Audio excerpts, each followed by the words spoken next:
Today is March 29th, 1996. Interview with Fred F. Roer, born as Fritz Roer. Interviewer Janice Engelhardt, in Seattle, Washington, the United States. This interview will be conducted in English. My name is Janice Engelhardt. Today is March 29th, 1996. I will be conducting an interview with Mr. Fred Roer in Seattle, Washington.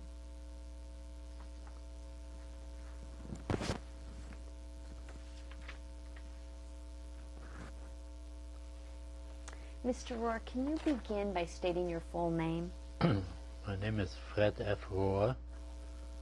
Live in Seattle now for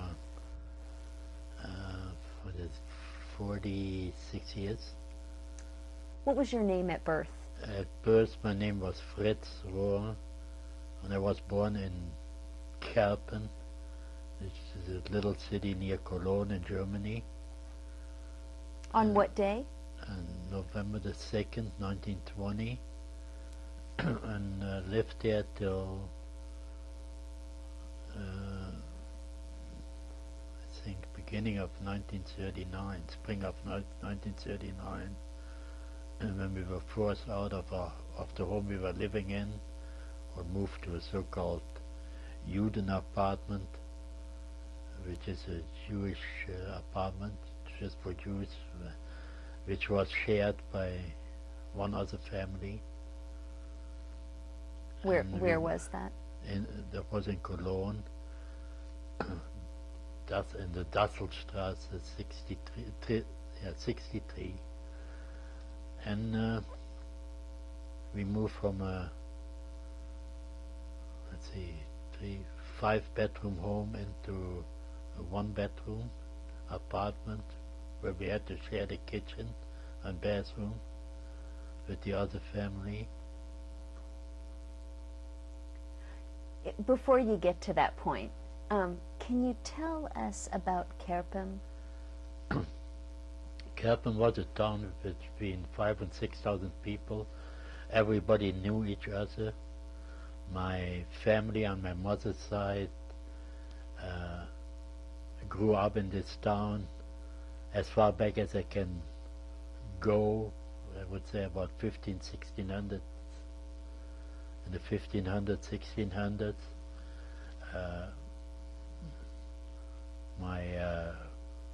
My mother's father was a cattle dealer, and after he passed away in 1913, his sons took over the business. My parents were married in 1914 in Cologne. The year, less than a year before my grandfather passed away. We lived there like everybody lives here in America. There was no difference between Jews or non-Jews. There was a little Jewish community of about 30 people, 30 families, approximately 100 people, and we had a synagogue which was run Orthodox. Most of the people were between Orthodox and conservative. Also, we had a 1-room day school from grades 1 through 8, and the teacher was also the rabbi and the cantor. He ran the whole synagogue, and we would go to services every Friday night and every Saturday, on Saturday all day in the afternoon. Special occasions would be, every holiday would be celebrated on. We lived in a town which was, I would say, about close to 98% Catholic, and there was some Protestants there, and the rest was Jews, but nobody even cared about which religion you were. Everybody was you had friends with everybody else. The main interest for us kids at that time was soccer, playing in the forest nearby, catching squirrels, jumping from tree to tree like every squirrel did. And all my friends, most of my friends were all non-Jews. On the soccer team we were with one also Jewish boy, and the coach was Jewish, but nobody even saw any difference or made any point out of it. My dad was elected to the city council, which was a volunteer project. He died in an accident in 1928 in Cologne, and he had, when he got married, he opened in this little town in Kerpen a business in conjunction with his dad, who had the business in a town called Roer, which was about 8 to 10 miles away from Kerpen. So the business was run together. And after my dad passed away, my mother jumped in there, and my grandfather kept the business going, because with the intention that my brother and myself would take it over after a while, after we are old enough. My brother was 5 years older than myself. His name was Herman, and he was killed in the concentration camp, as my mother did. My grandfather just died shortly before the evacuation started. Coming back to Kerpen, we lived, like I said, a normal life. We were respected. We were, I would say, middle class. We lived in a house with 5 bedrooms and living room, dining room, 2 kitchens, one for the summer, one for the winter. And we had also the business itself, the showroom, in the same house. And then in the back of it there were the warehouse. What kind of a business was it? The business was so-called Gas- und Wasserinstallation, that is, and electric. It was gas and water and electric installations. Installation. And also we had a lot of appliance sales, appliances, light fixtures, and close to what you would call a hardware store here, or more like an appliance store.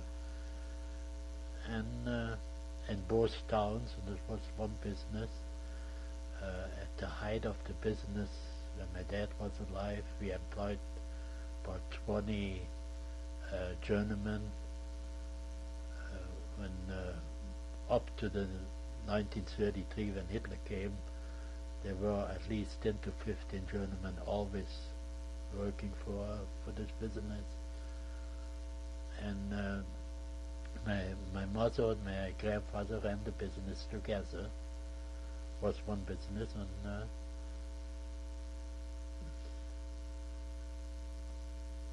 like I said, we were just middle class, and the main thing was soccer. I played on the soccer team when I was 7 years old.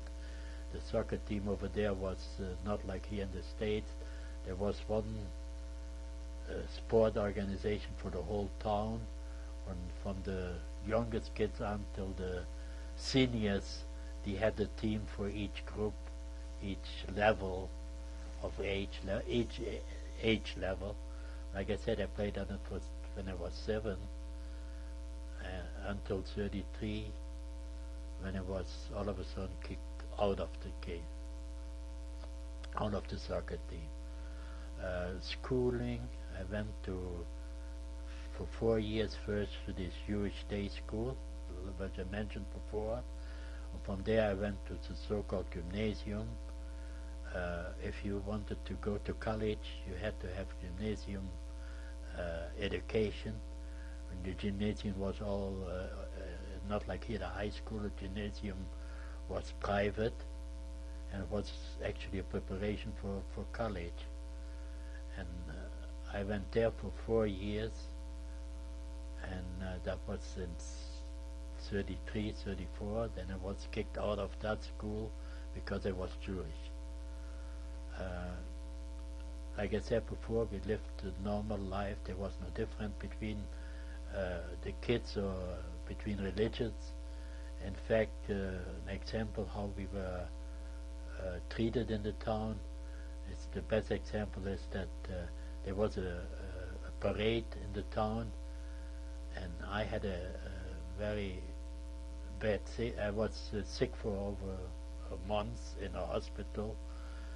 And after I came out, they rerouted the parade by our house so I could watch the parade. So you can see how well we were liked there. I come back later on, when I come to the Kristallnacht, I will show another example how close everybody was and how close we were liked. The business was very good, what you would call very good. We had a maid, but which was at that time in Germany no big deal. A lot of people did. The maid got a very minimal salary. She lived in with us, and she was treated like one of the family. She never would be eating in the kitchen or something. She always would eat with us together, and this was just part of the family. And I remember 2 maids we had on each one of them until 35, and Hitler came out with Nuremberg laws. You couldn't have any maids that age anymore, the young girls. Both of them maids were with us for over 10 years until they got married. So they were treated like a daughter. My mother really treated any girl like anybody else. The business was 60 years old and never had a lawsuit until the Nazi time, when some guy pulled some trick on doubling receipts on a radio he bought, and even the judge, he was represented before the judge by a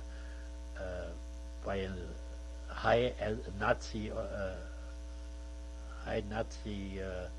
official who was his lawyer, and even the judge came to the conclusion that there was nothing illegal done, so he declared it a mistrial, because this Nazi said, you can't believe a Jew, you have to believe the other one. But the judge knew exactly who it was, but he was in no position to judge it. So this is how the life was over there. Were most of your friends Jewish, or did you have Jewish and non-Jewish friends? I had Jewish and non-Jewish friends, but I would say 98% of the friends were non-Jewish. And I was at their home and they were at our home. We were living together, playing together, and the whole time there was no, like I said, there was no different. And we were very well liked. Like I said, my parents grew up. My mother's friends were all more or less all non-Jewish, and her parents lived in that town and grew up there. My great-grandparents lived there. Their parents lived in that town. So on my mother's side, the whole, as far back, like I said before, I can go, lived in that town and were always very respected. So until 1933, life was a normal life like any place else, and in the summertime we went swimming in the river. In the wintertime we went near the river. The passages would flood with water, and then it would freeze over, and we would ice skate in there. But this was just a normal thing. And the big thing was having a bicycle, which everybody had, especially me, because I just took it out from the business. We sold them. So as a little boy, every time I grew a little bit, a bigger bicycle was there. So this was, and then naturally, like I said, the main entertainment was soccer all day long. So what happened in 33? How did your life change? Well, in 1933, all of a sudden everything changed. The kids that were playing with me, all of a sudden didn't say hello to me. Some of them, some did. Some of them, especially one who went to school with me at the gymnasium, he all of a sudden started not talking to me, making troubles, making slight remarks.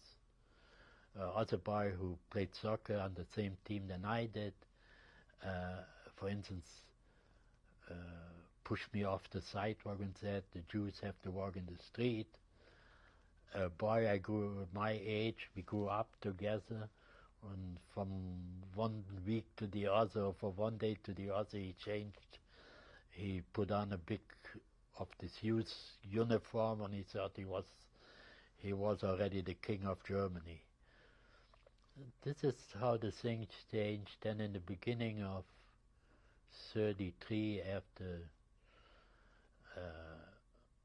Hitler took over, the Jews didn't think he would last for long, because every few months there was a different government in Germany at that time, because the recession and everything. He promised them the world, and they went for him and voted for him. Everybody knows about the burning of the Reichstag there. He blamed the communists for doing it. He did it, his hordes did it himself, just to get the sympathy and to get everybody in line. Then in the beginning of, I think, March or April, around this time, they started boycotting Jewish businesses. There would be one in the brown shirt would stand in front of the business and would say, "Don't buy here, but it's a Jew." They would write Jew on the show window with the Star of David. And this was actually the beginning of the that you would feel the Nazi deal. But even in this little town, lots of people would ignore it, and the business still was going quite well.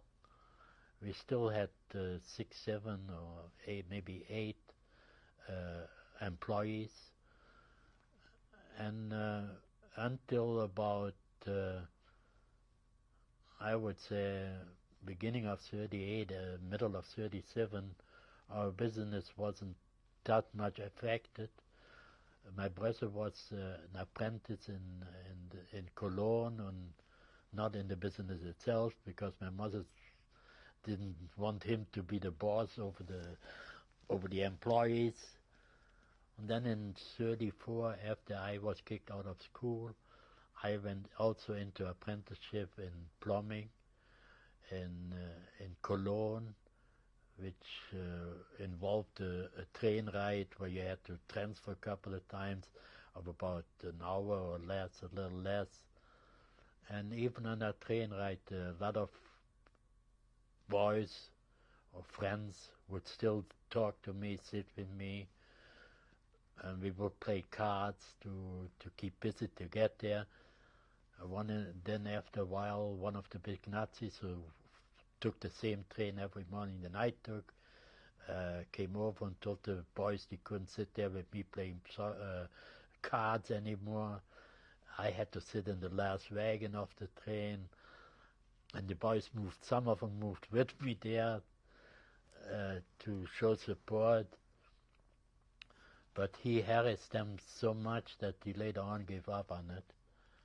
In fact, one of the boys who still tried to stay with me, all of a sudden he got this notice to go into the army. He was drafted because, I'm quite sure because of that he didn't follow the Nazi line there. Then also I remember being on the train and always being in the last wagon, being harassed by this Nazi. And then one day, all of a sudden, they burned all the books. I think it was also 33 or 34. All the books of the Jewish authors, all the books were then compiled with Nazi ideas. The books of all these big Jewish authors like Heine, Mann, Einstein, then the books written by socialists. In fact, the U.S. Constitution were burned because the big universities, the university made a big show of it. The fraternities there each had a special different uniform. The Germans were big on uniforms, so they made a big parade out of it, a big bonfire, and burned all them books. Now they would be happy to have them back, because there's manuscripts in there but never can be replaced. This was things what was going on. Then in 1935, these so-called Nuremberg laws, you couldn't marry non-Jews anymore. You had the race laws, the so-called race laws. You couldn't have any maids anymore. The maid had to be at least 40 years old if she would to be a maid in a Jewish place, or it had to be a Jewish girl. And this when really the harassment started. The doctors couldn't practice anymore.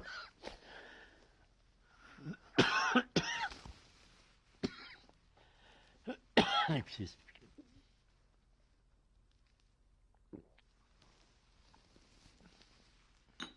The Jewish doctors couldn't practice anymore, the lawyers couldn't anymore, and only for Jewish people they could. During this period, what do you recall? What was your mother saying? What were you discussing in your family? Was there any talk about trying to leave? Not until real pressure to start to leave came after 38, after the Kristallnacht.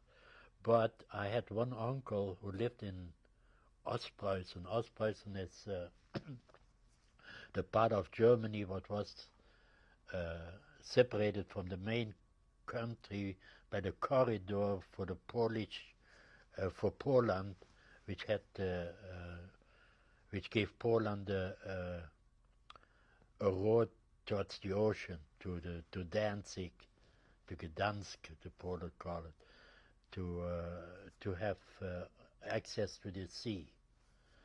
And he lived up in that part, and this part was very anti-Semitic and very Hitler. And he was already beaten in 1934. They beat him up there, and he came back to Kerpen, where he was born. And he, his wife, and 2 children. And he lived in Kerpen, where, like I said before, the anti-Semites were there, but it wasn't that intense, because all them people go up there and everybody knew each other, like I said before.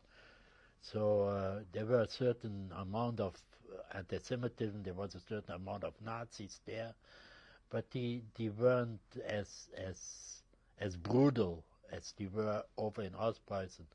And he was then the first one, he said, when in 37, when it still started getting worse, he said, I'm not going to stay, we're going to get out of here. And he left Germany in the beginning of 38, he and his family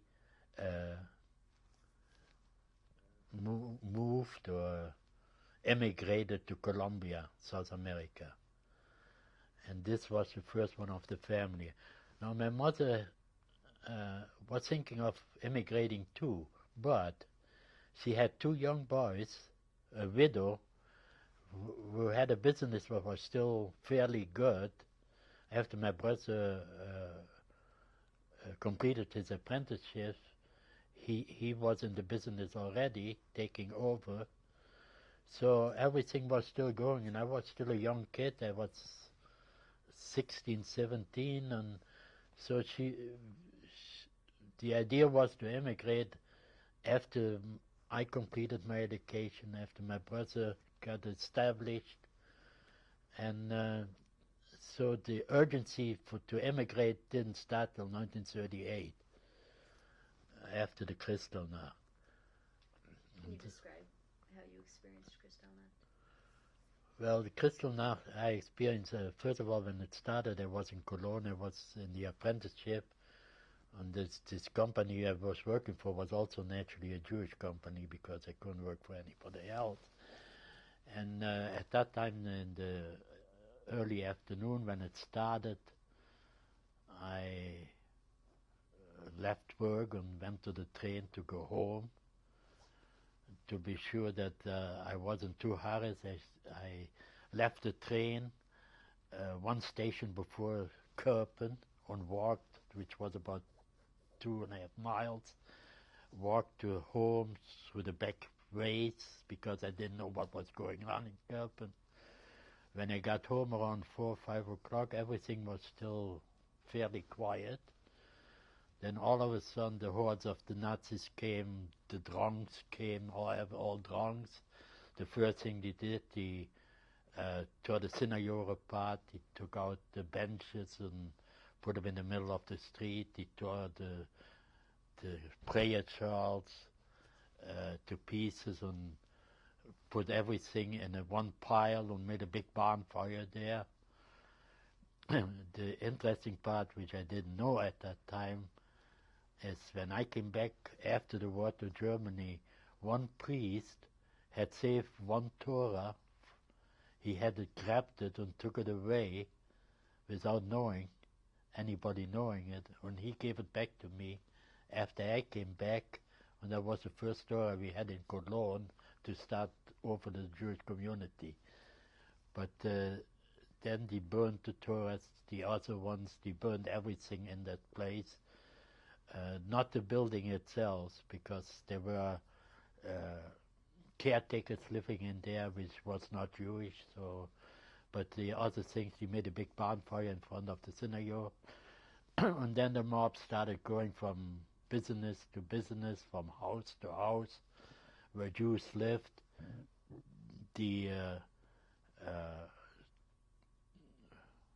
went through some places like a tornado hit the house. The businesses were damaged and all torn apart, looted. We were lucky, I don't know why or what. In our house only one show window was broken and the door was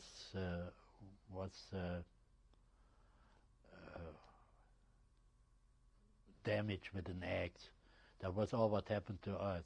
But my grandma and my aunt, old lady in her 60s with an unmarried daughter, lived in a house where she grew up with let's see, 5 children. A big house, and having my grandmother's house where they went through like a tornado.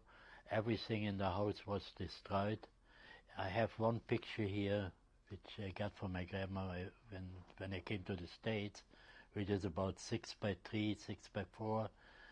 You can see still the back of the axe in this little picture where they even had to destroy this, which was hanging on the wall in the living room or dining room, I don't know which one.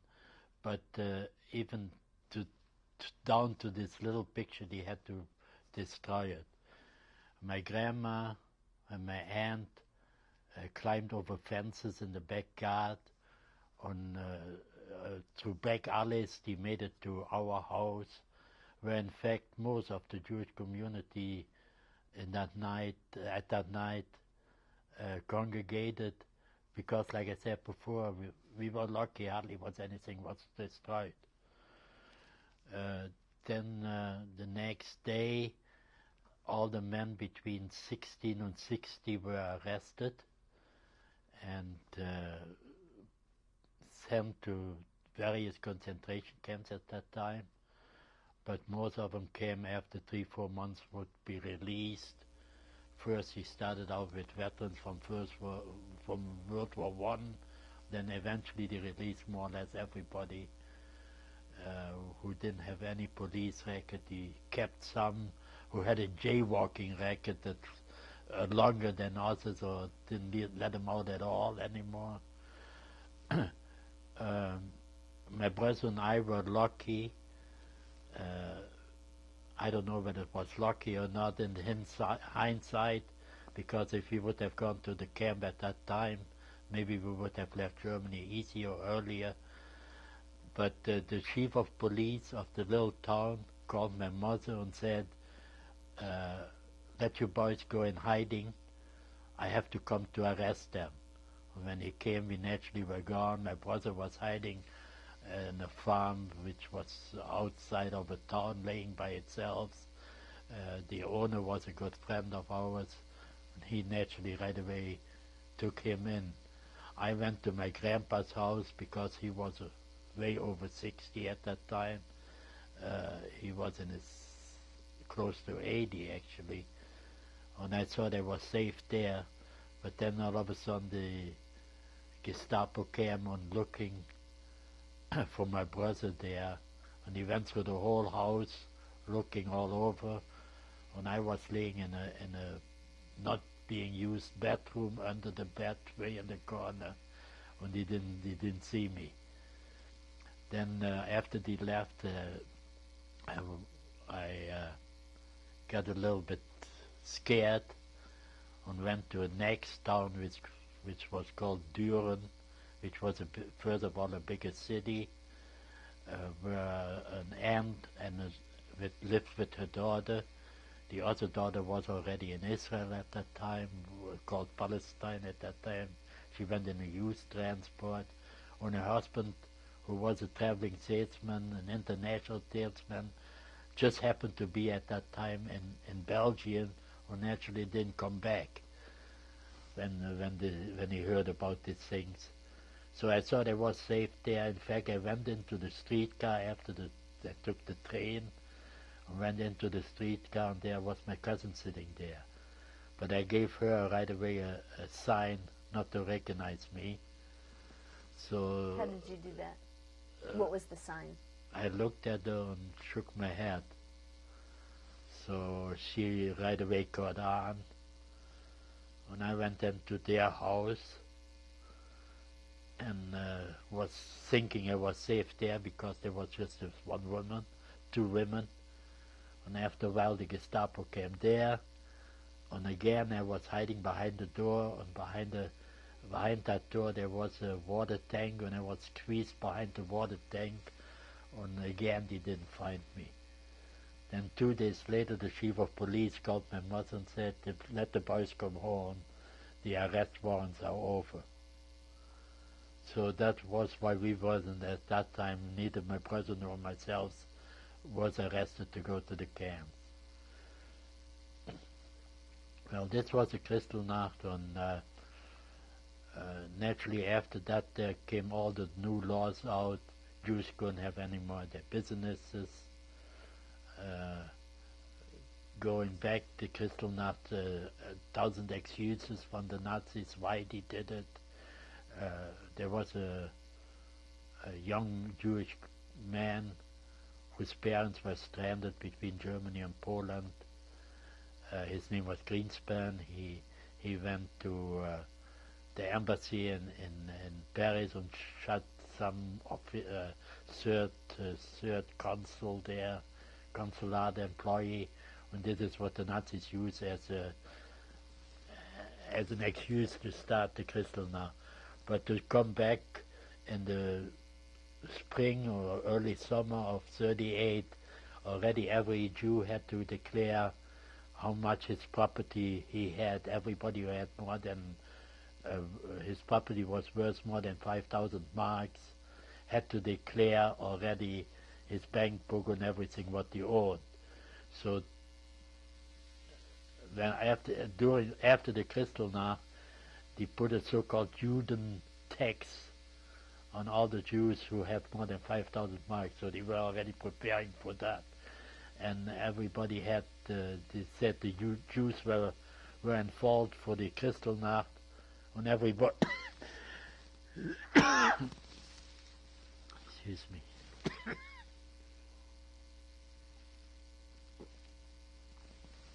Everybody had to give 25% of his wealth to the Nazis because the Jews were in fault for the Kristallnacht.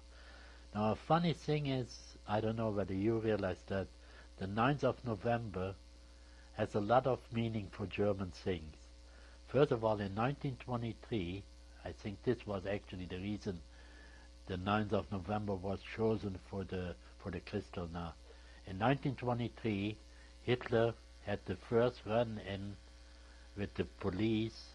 The Nazi party had the first run-in with the police in Munich, in München, about they tried to so-called push there. They wanted to overthrow the city government, and they had a clash with the police where I don't remember how many Nazis were killed at that time. They had a song there, "We never forget you, your death from the 9th of November." The Nazis had that song. But also the Weimar Republic went down at the 9th of November. The 9th of November was a other deal. He started his so-called SS special troops on the 9th of November. And other things happened all the time in the German history what comes after the 9th of November. In fact, the Berlin Wall came down on the 9th of November. I don't know why this always repeats itself, but this seems a date what has a significant meaning to Germany. Well, after that, then everybody had to give up their jewelry, their fur coats. The stock had to be registered and was taken away. The businesses were closed with the 31st of December in 38. Jews couldn't have any more businesses. What exactly happened with your business, or your family's business?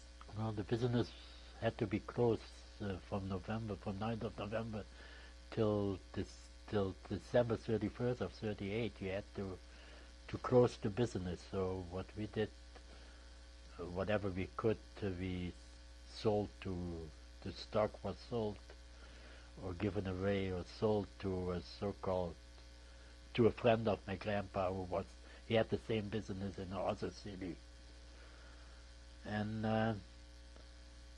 the house we were living in, we had to evacuate, and like I said before, we moved to this Juden apartment in Cologne, and the Nazis made their headquarters in that house. The house wasn't owned by my mother, because when we were ready to buy a house, the Nazis didn't allow it. So when she was going to buy one, we had a lot of, not a lot, but we had quite some, owned quite some agriculture land and pastures and stuff like that. And our other house where the stables for the business of my uncles were in. This was all owned by my mother at that time. But this is a different story, I don't think. We should go into that. Can you describe, though, how your home was taken over? What happened? Where were you when that happened? Well, we were living there, and then we were notified we had to evacuate the house by then and then. It was in the spring of '39. And we didn't want to live in that little town anymore because we didn't have any business.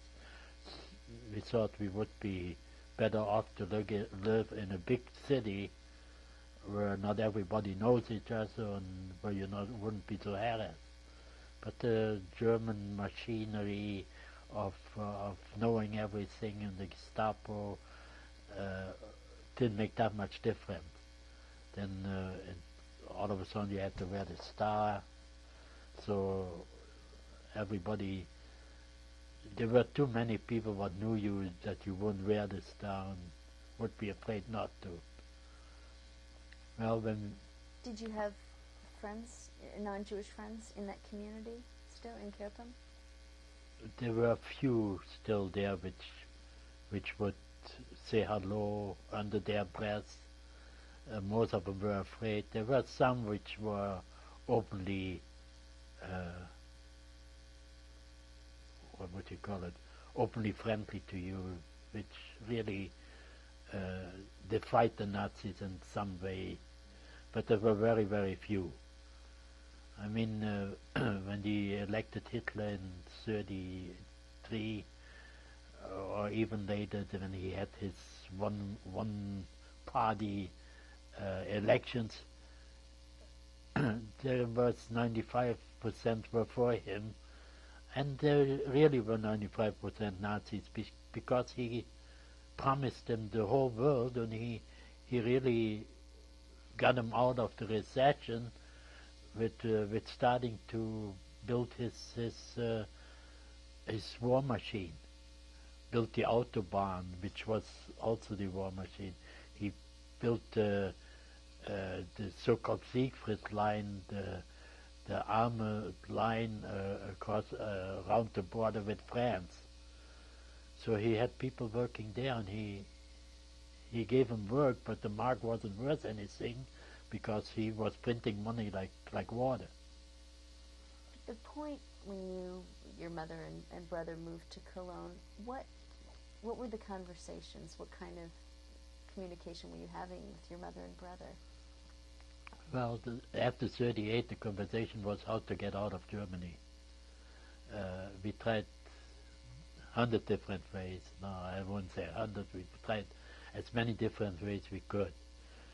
We got America only took people in by quota number. Well, our number was about 2 months away after the war broke out. Naturally, they didn't let us out anymore. The day in 1939, when Germany invaded Poland, the day that was the 1st of September. The 3rd of September, France and England declared war on Germany, and the same day my brother and I got the entry visa to go into England. Naturally, they didn't let us go. Then we tried, my uncle here who ended up in Seattle, he was able to go to Cuba. And then from Cuba he was able to give himself the visa to come into the United States because he smuggled jewelry and money into Belgium to an end, and when he got the permission to go to Cuba, he picked it up there. We smuggled money and jewelry into Belgium, but then the Germans walked into Belgium and sent the end away, and they never know what happened to it. Everything got lost. Anyhow, my uncle went to Cuba, and to go to Cuba, you had to pull strings with the Cuban government over there, which he was able to do. So we booked passage to Cuba, and the ship which went after the one what Cuba refused to land, where the people were on the boat for months and then eventually went back to Holland and were laying for 3 weeks in front of Miami, and the Americans didn't let them in. Well, the next ship naturally didn't go anymore. We had passage on there. For Ecuador, we had you had to bribe the consul in Hamburg to get your visa. He would give you a visa if you bribed him, which we had done. He called to come to Hamburg to pick up the visa. My brother took the train at night with taking his star off, because you need special permission to travel, which he didn't have. And when he came to Hamburg to pick up the visa, he had the night before he had arrested the consul. So this fell through. And then my uncle in Colombia, he got the papers ready for us to go to Colombia.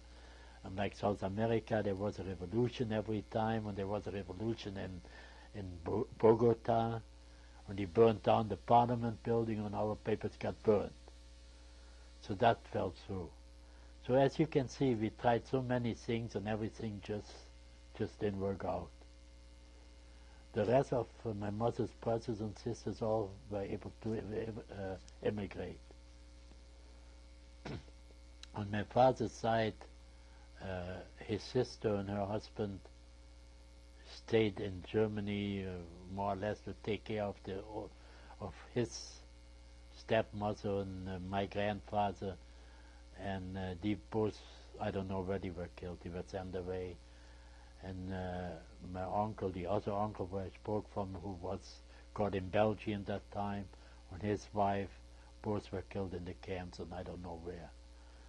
So this is just a close family, the immediate family. And what was life like for you in Cologne then, when you moved into your apartment? When we moved into to Cologne, being nearly had nearly completed my apprenticeship as a plumber. In the beginning, one boy and I could work on a big building that the Nazis were building. The other boy was also Jewish.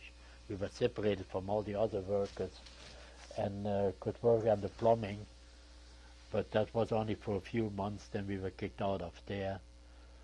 After that, we had to do labor work. For instance, a lot of them were working on the Autobahn, the Jews, forced labor. I was working on building air shelters in the middle of the city. So as you can see, that was in 39-40. Hitler was already preparing for a war with the whole world. And this was what the Jews were doing. They had to work forced labors, and they had restrictions, curfews. You had curfews. You had to have special ID cards. You had to wear your star. On the streetcar, you only could stand on the back in the platform on the back. Your rations at that time, Germany already had shortages on food. The rations for the Jews were half what the other population had. The Jews didn't get any ration cards for clothing. But like I said, my mother before, she had friends in that little town, and there was kind of a black market going on, and some of their friends would bring extra food to our place, and so we really had, we didn't feel the emergency as bad as a lot of other people did. Because living in that little town, all the farmers had butter, had eggs, had milk. We would get, they would kill cattle, and we would get some meat. So this was the way we lived then. And in this, we lived in the Juden apartment with a other lady with 2 boys.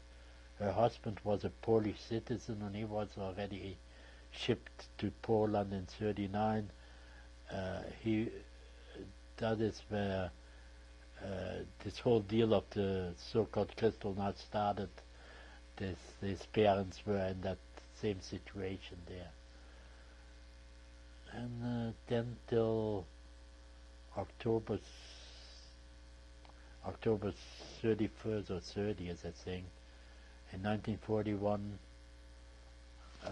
we got 2 days before, we got a notice that we had to be at the railway station. We could take 100 marks, which was nothing. You could take 1 suitcase, and you could take bedding, but only as much as you could carry.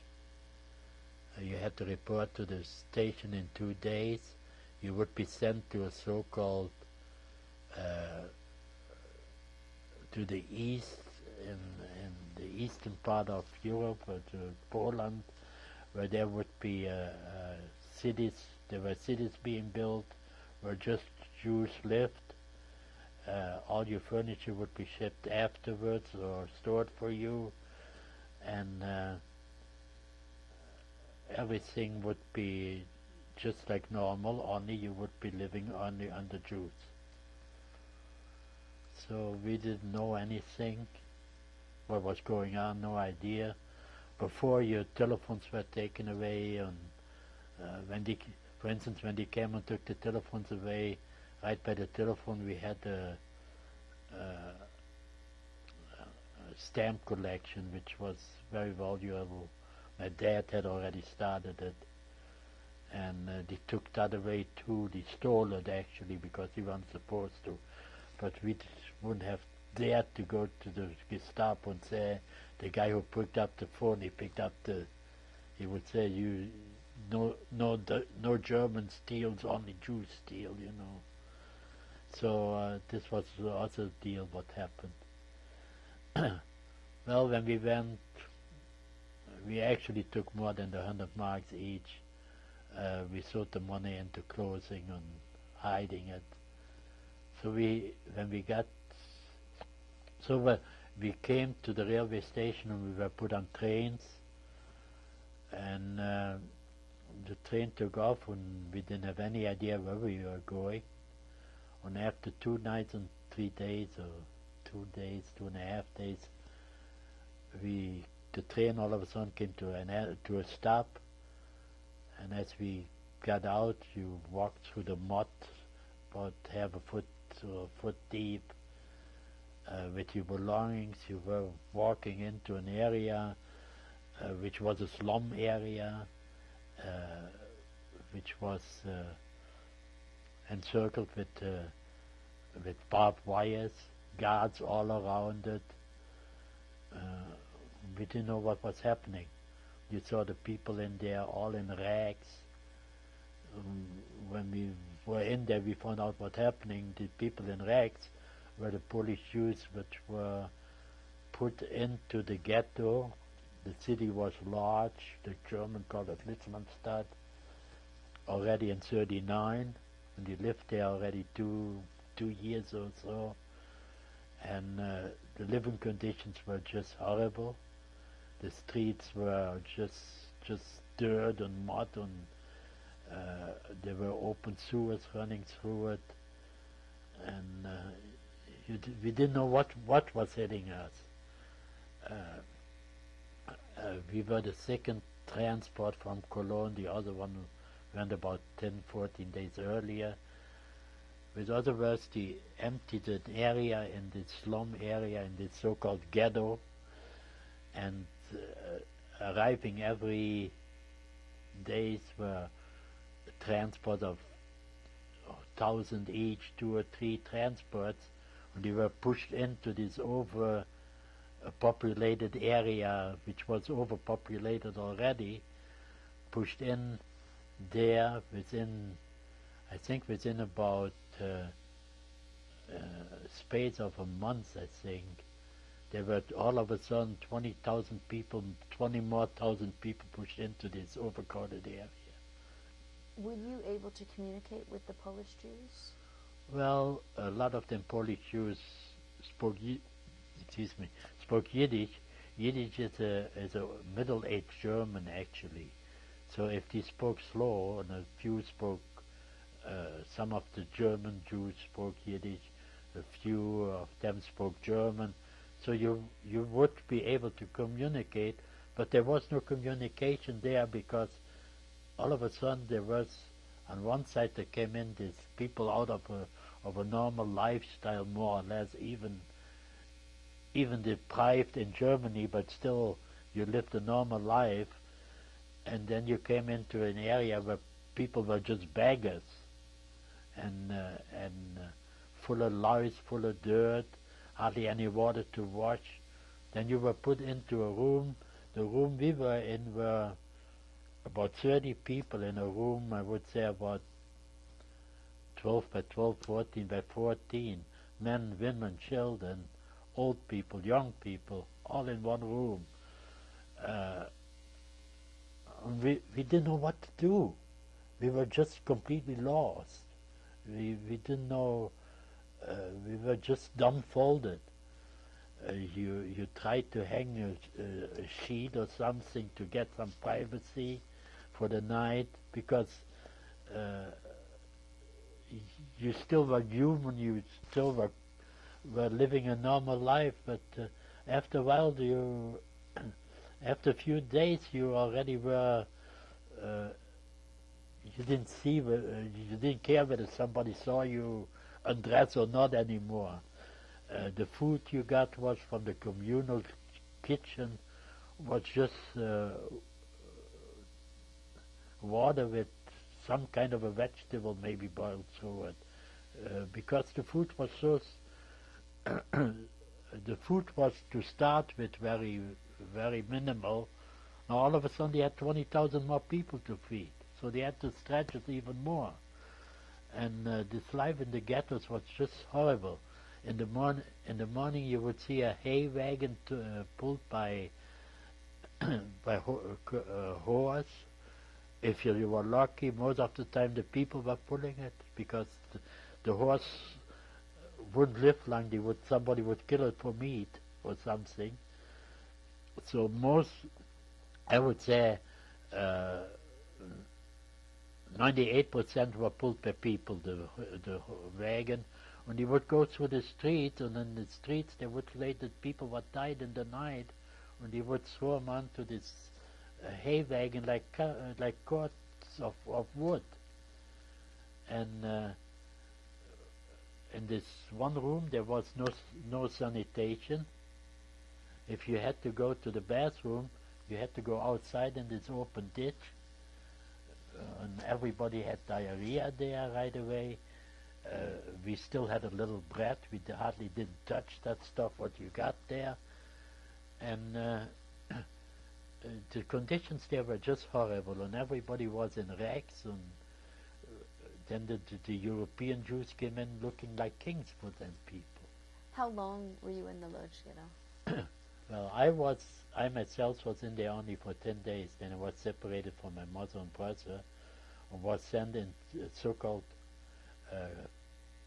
Arbeitslager, the German DAF, Deutsche Arbeitsfront.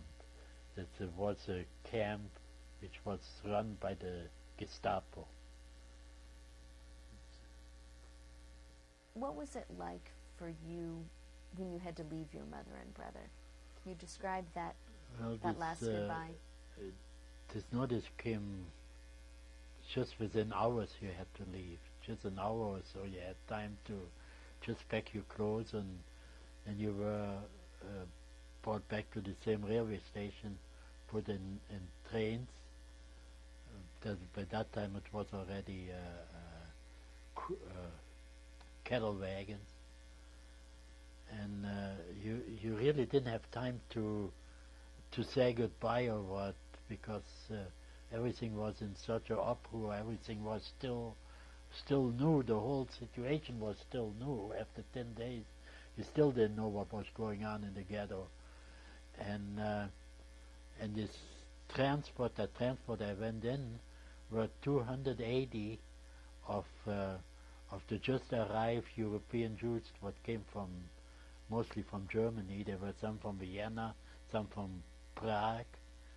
The other ones were from Berlin, Frankfurt, Munich, from cities in Germany.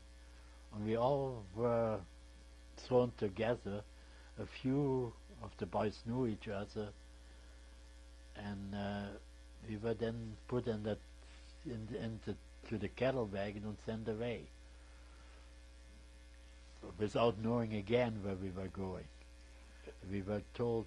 Let me just ask you, in the period when you were in Lodz, what were the conversations with your mother? How was she? Was she giving any explanation, or were you comforting her? Well, everybody was comforting everybody else. Everybody was scouting around to get a feel of the state of the situation. Was there a black market? Could you do something to get additional food? How were the other people living? What was going on? The connection between the old inmates, people living there longer, with the new one was kind of a friction, because people, you were afraid everybody was taking advantage of you, which actually was, because people were desperate. Everybody was in a state of, most of them were skeletons, the people that lived there before. Because did anyone take advantage of you? Or? Of me personally, I don't think so. And we were a little careful, my brother and my mother and myself, because we wanted to get the feel of the place.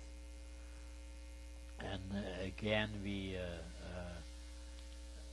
just scouted around what was going on and how we could find another place to live instead of with 30 people in one room, and which my brother and my mother did after a little while after I was gone. I found out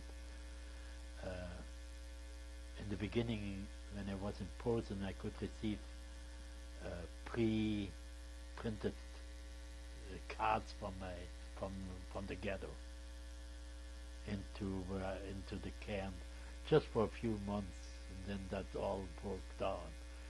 But there again, there were some hints what was going on when I noticed the change of address and so forth and so on. So I got a hint what was going on. What kind of a hint? That they were establishing some kind of a living condition. Now I was, when the train arrived, we were with 280, like I said, European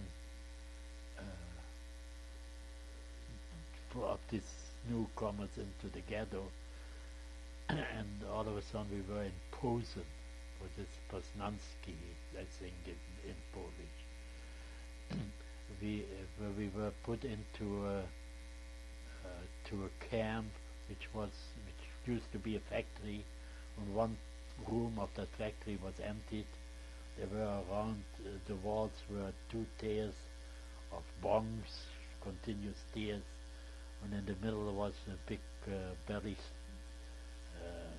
button stove, or how do you call them briquette ovens to heat the place. And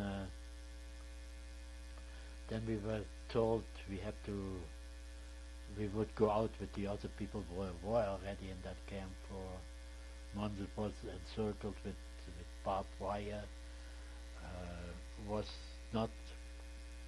It was not under the SS. The guards were not SS. The guards were Germans, which were direct under the Gestapo. The one who ran the whole deal was a big Gestapo office.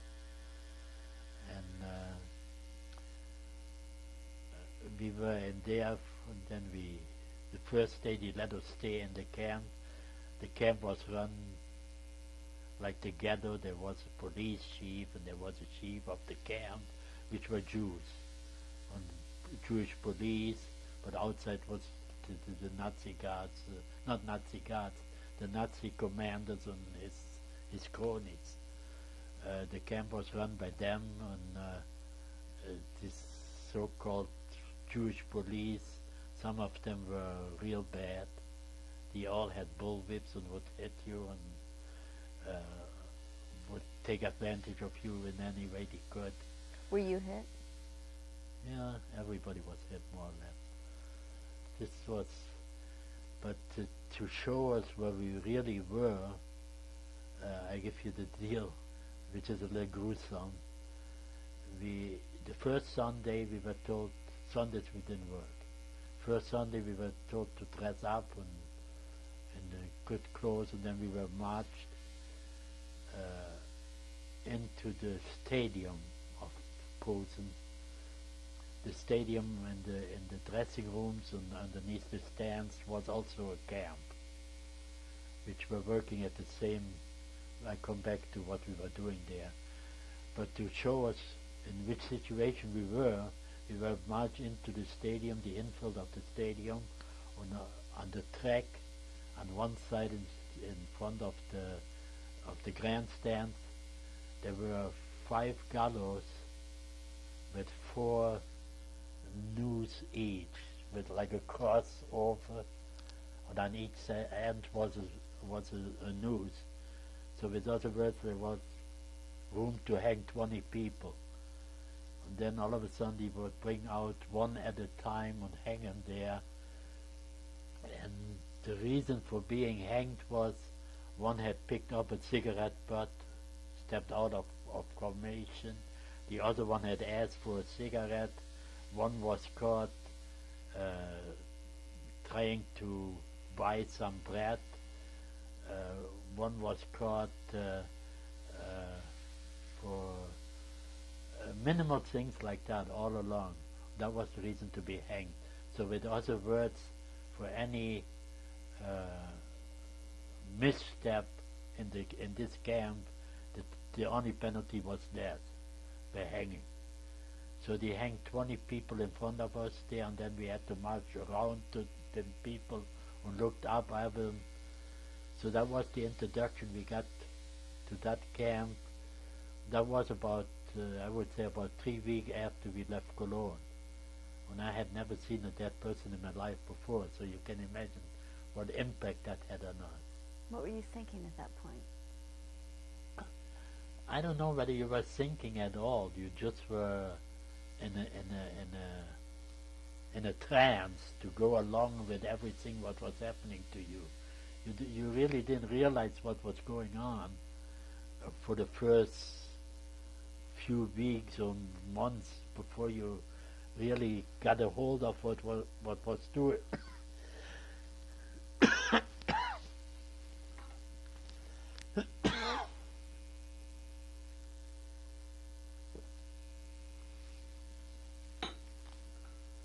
So this was the introduction. We got there, and then we always had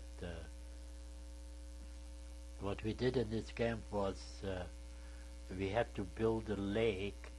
The Germans, Posen before World War I was German, so the Germans wanted to make it a show city. They wanted to build a man-made lake in there, and to make that lake, they had the Jews working on that, all of different camps all around there. It was a tremendous big lake. But I would say if you put the blood from the people that were killed there into the lake, it would fill it. The overseer was a German. He had always his walking stick and would hit people like crazy. People were weak because the food was hardly any non-existent. You would get in the morning, you would get a cup of brown water, which you would call coffee. For lunch you would get the same soup you would get the night before, which was water with some vegetables boiled through, and every every second or third time they would give you about 2-3 slices of bread and a spoon of jam. And that would be the rations what they expected you to live on. The soup in the winter time, it gets real cold up there, even colder than Alaska because everything is flat. The wind chill factor is just tremendous there. The vegetable would be dumped outside and they all would be frozen. So the soup would be boiled from the frozen beets, maybe sugar beets, or sometimes potatoes, or sometimes some kind of a melon. That would be the soup that they made it from. Naturally, you couldn't live on that. So what the good part was in that camp, we had our own clothing, our civilian clothing still. So we were working on them lakes. We would get in contact with Polish workers.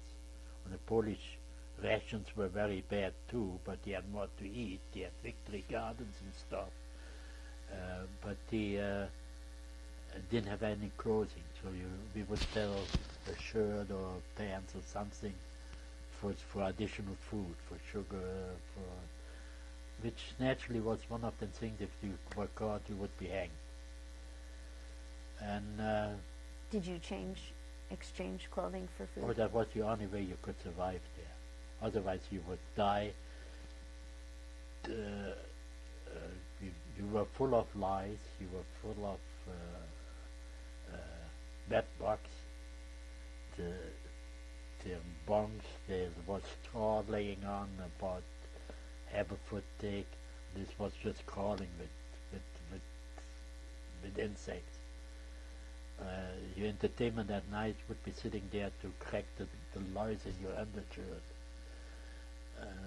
But then I mentioned before that pot-belly stove there. We would use that to cook extra food. Somebody would watch on the door whether some of the guards would come into the camp at night, and then we would cook potatoes or whatever we had. So that was the additional food we would get. One thing was in all the camps, there was hardly anybody would steal anything, even when they were hungry, because everybody was in the same situation. What was bad in the camp is some people, especially high educated intellectuals, they would kill themselves right away. They would hang themselves. They couldn't take it. And a lot of them would get sick. When you get sick there, I would say over 90% you wouldn't see anymore.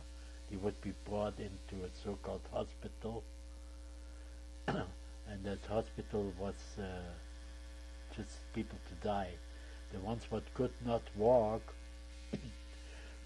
would be loaded into so-called ambulances. Talking too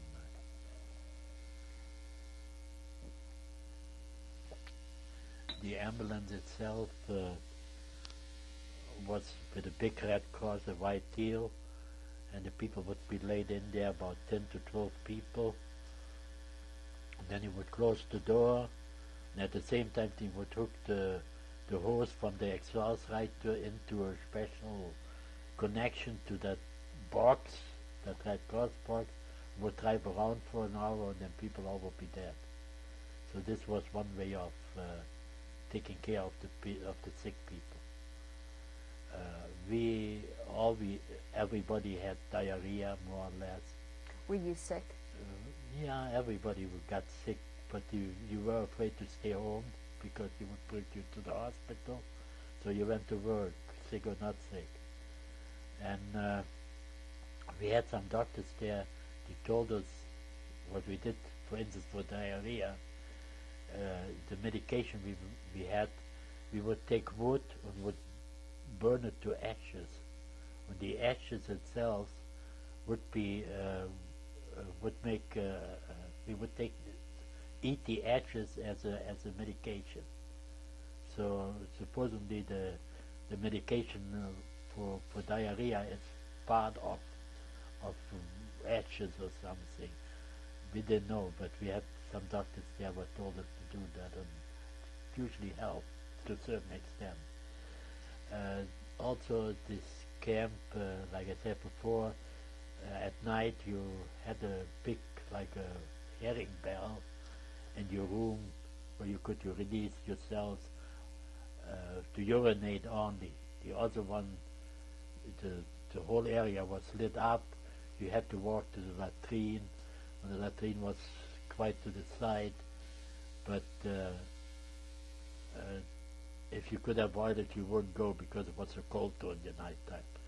The washing facilities was one room with around the wall was a trough, like a big trough, where they feed the pigs in, and above that, about a foot or so above it, there was a pipe, a water pipe where little holes were drilled in, and that was where the water came out.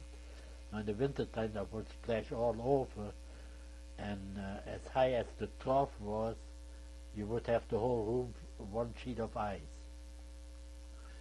So to get the energy to wash yourselves was something what took a lot of willpower, because everybody was hungry, everybody was feeling lousy, so everybody was dirty, everybody was full of lice.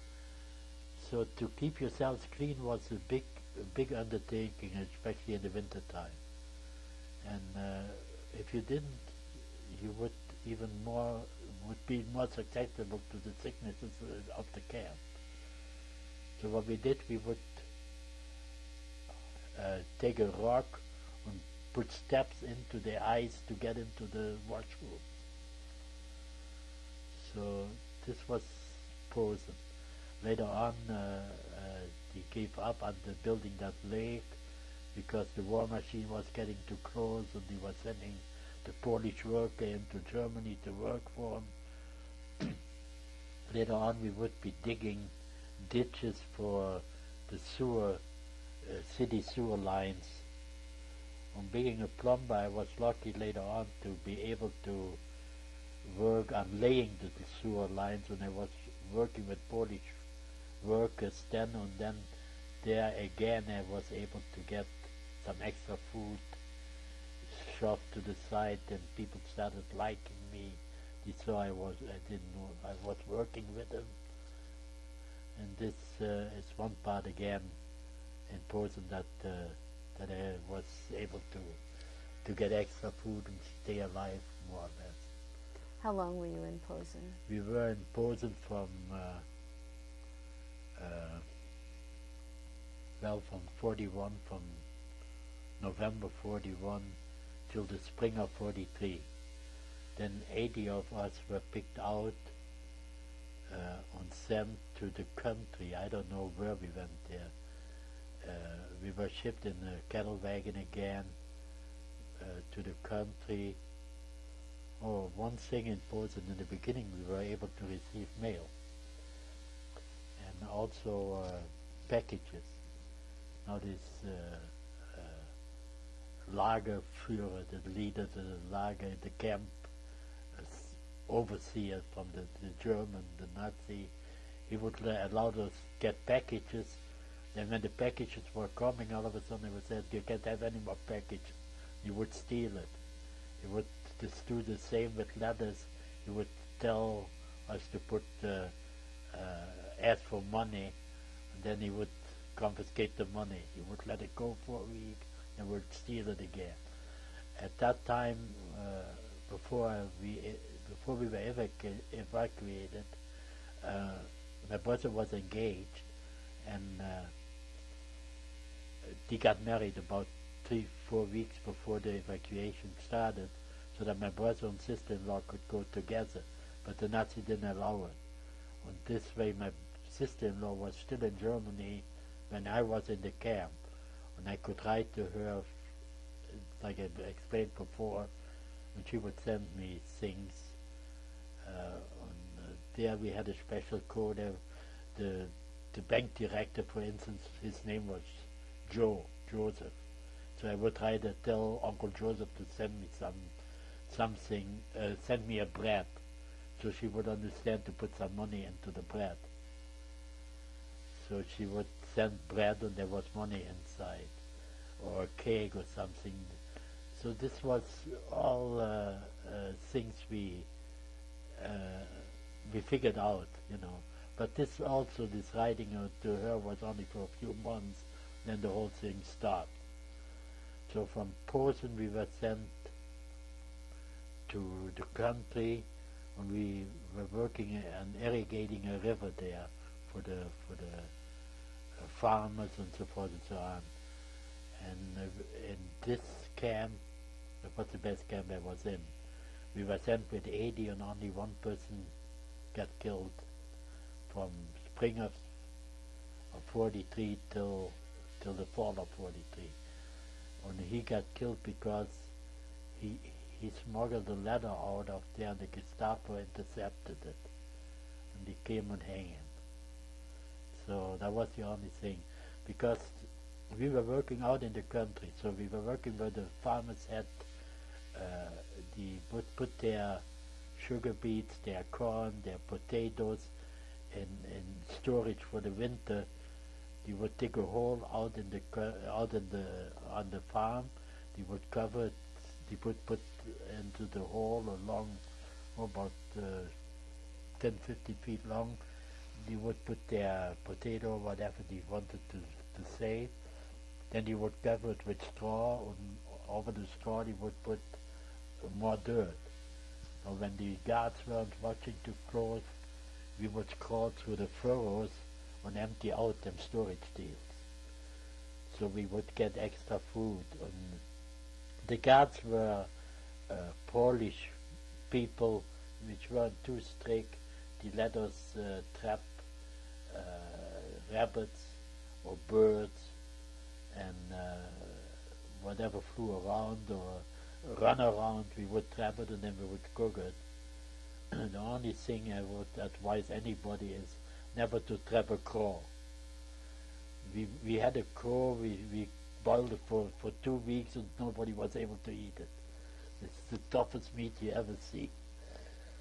So what was the name of that camp? I don't know. Was I it don't near remember. Posen? Was near Posen. I would say, according to the train ride, I would say it was about 30-40 miles away. Not even 30-40 kilometers, about 20-25 miles away.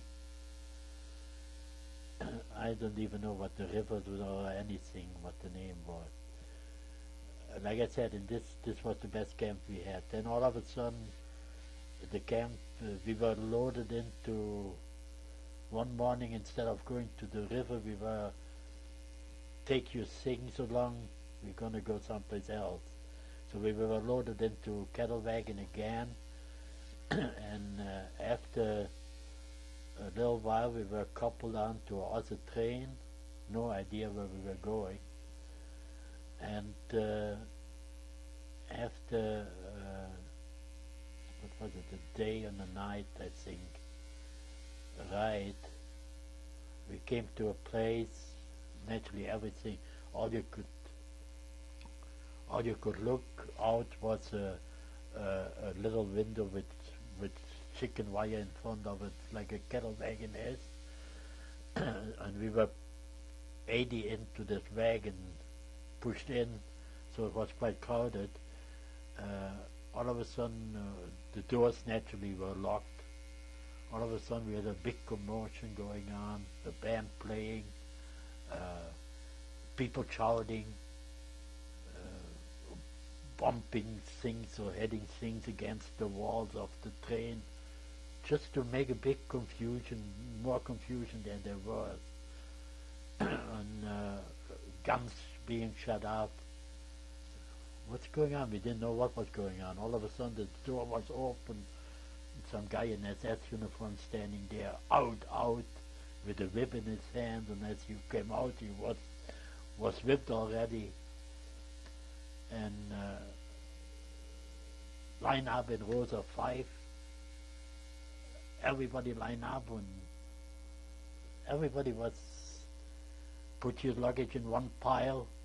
Will be brought after you into where you're going, and some guys in striped uniforms running around, some with whips in their hand, and some were just putting the luggage all in one spot, and we still didn't know where we were. On the other side there was the other rail tracks where one train was unloaded for. You could see people coming right out of Europe, still dressed in European, still dressed in Sunday dresses and good dresses, and people started to being separated, women and men, and children with the old people and the women, and just a man-made confusion. And then we were marched right into the camp, but the other ones were marched by somebody who sat to the right, to the left, because we were all we came all from a work camp already.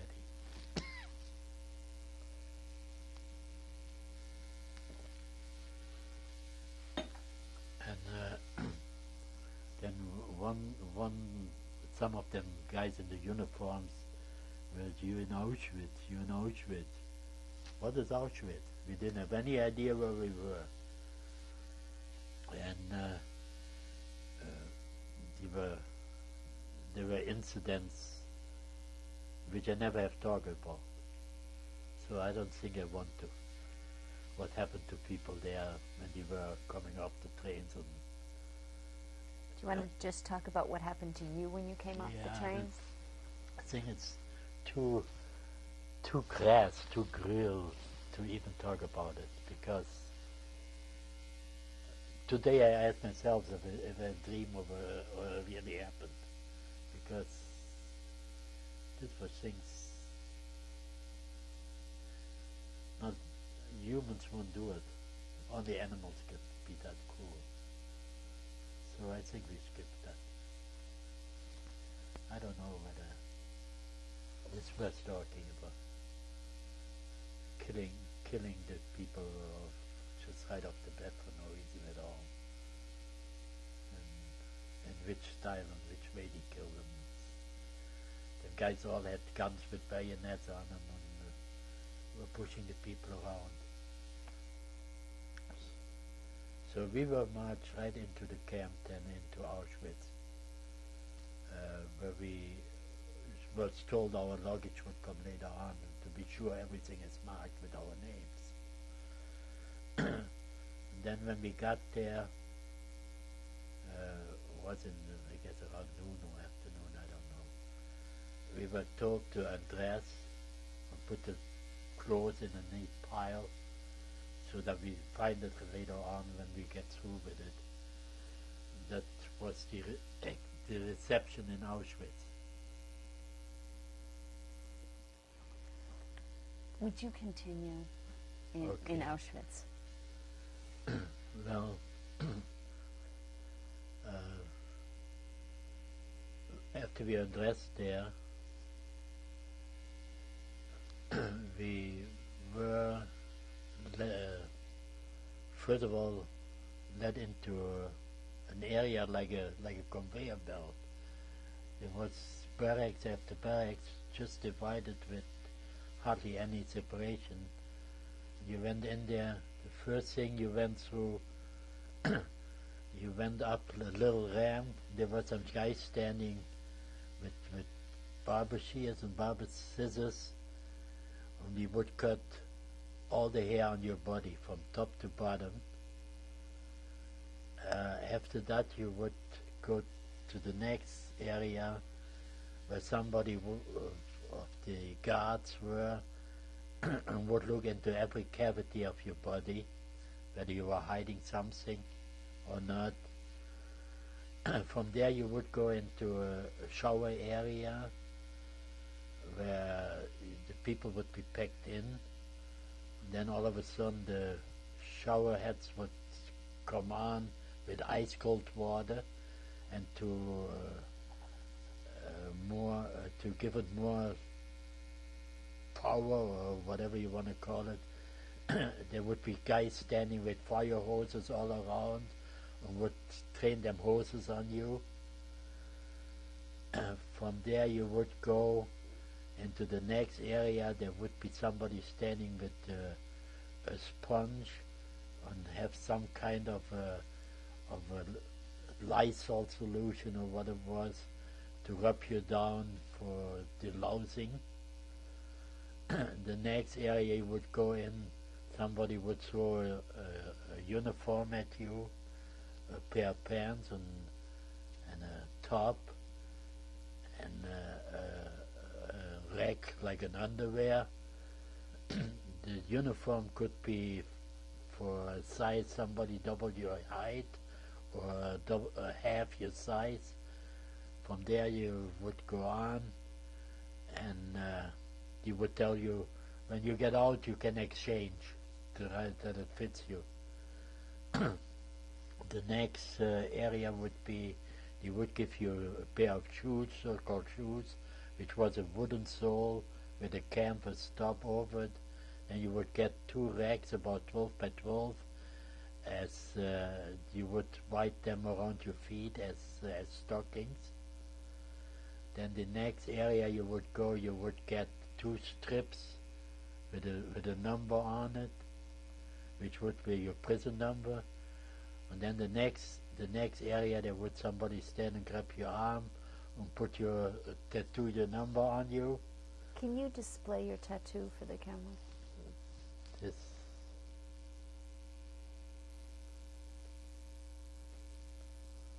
And you can continue to describe how you received that. They just grab your arm and somebody just starts writing your number on there, whether it hurts or not. Just one after the other. And after that you would be out there, and then you would exchange your uniform. They would give you a needle and some thread, and you would put your number also on your jacket and your pants. And now this whole procedure, like I described it here, took 2 nights and 3 days. You would be standing there naked more or less all the time, in the fall, over in Auschwitz, where it gets quite cold too. And but no food, nobody would care. You just would count you every few minutes that everybody is there. And after that you would, after that we were put into quarantine, so-called quarantine. The quarantine was run by the capos. The capos were in the quarantine, were all criminals, and they would do whatever the Nazis told them, the SS. You never saw one without a whip. They would whip you for no reason at all.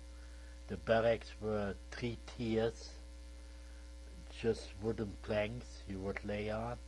You had about a foot and a half to lay. And during the day you would be put out in the exercise yard, and all you would do is run around, hop like a frog, or roll around, just to keep you busy. In one corner of the exercise yard was a pile of rocks, of heavy rocks. They would tell you to carry it to the next corner. So for about 8 to 10 days in this quarantine, all you do is just being harassed. And the food in there was these capos would steal half of it. You would get half of the ration, which was already small to start with. And this was ongoing thing for about, like I said, 8 to 10 days. After that, we were loaded, all of a sudden loaded. Before you leave that, can you describe a particular instance where you saw the brutality of Auschwitz? Well, the brutality, one of the cruelest scene, one of them that I saw was when we arrived in Auschwitz. The other transport, like I said, there were men, women, and children coming from Europe. Well, when they separated the men and the women and the children, there was one man. He went over and wanted to kiss his wife goodbye and hold his baby for a child of about a year and a half, would hold her for a little while. And one of the Nazis says, "You don't have to give that child back to your wife." When he gave it back, he went over and wanted to kiss this baby, and the Nazi just grabbed it away from his wife and stick it on a bayonet and gave it over to the guy. "Here's your baby, take her along."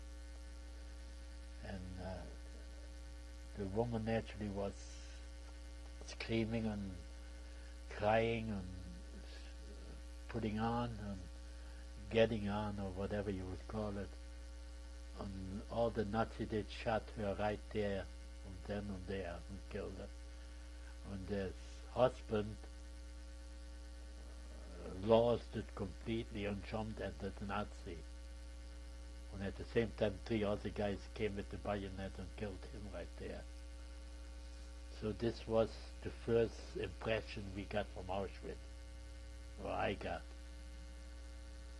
So today, today I question myself whether these things happen, because this is such a brutality which you can, which a normal human being can hardly believe. So this is what I said, I never talk about him, because somebody will say he makes that up. It's something what no human being would do. This is one of them. Other things what happened, which was 2 people tried to escape and were caught and brought back into the camp, and to make an example, they put them on, tied them up on like a cross, and had the arms spread and the legs spread, and let them hang there for 3-4 days until they died. And coming by there, every couple would use his bullwhip and would hit these people, hanging there to die, just hanging out like laundry.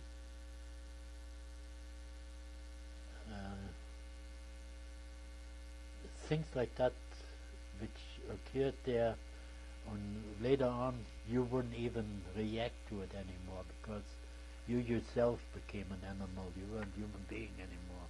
Your whole mind was set on getting extra food or to survive. Lots of people couldn't take it. They would go out into the fence, which was the electric wire, which was loaded with about 5,000 volt of electricity. It just would electrocute themselves. So there were things going on at every time, any time.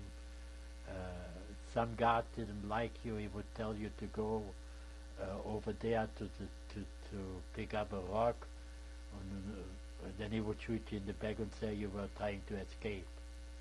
So if he didn't like you, he would shoot you, or kill you, or would take the bullwhip and hit you till you were dead. what every time, what all they did was always counting everybody, every morning, every night, every time you went to work, every time where there was a group moving, you would be counted. You had to stand there in columns of 5 people all the time.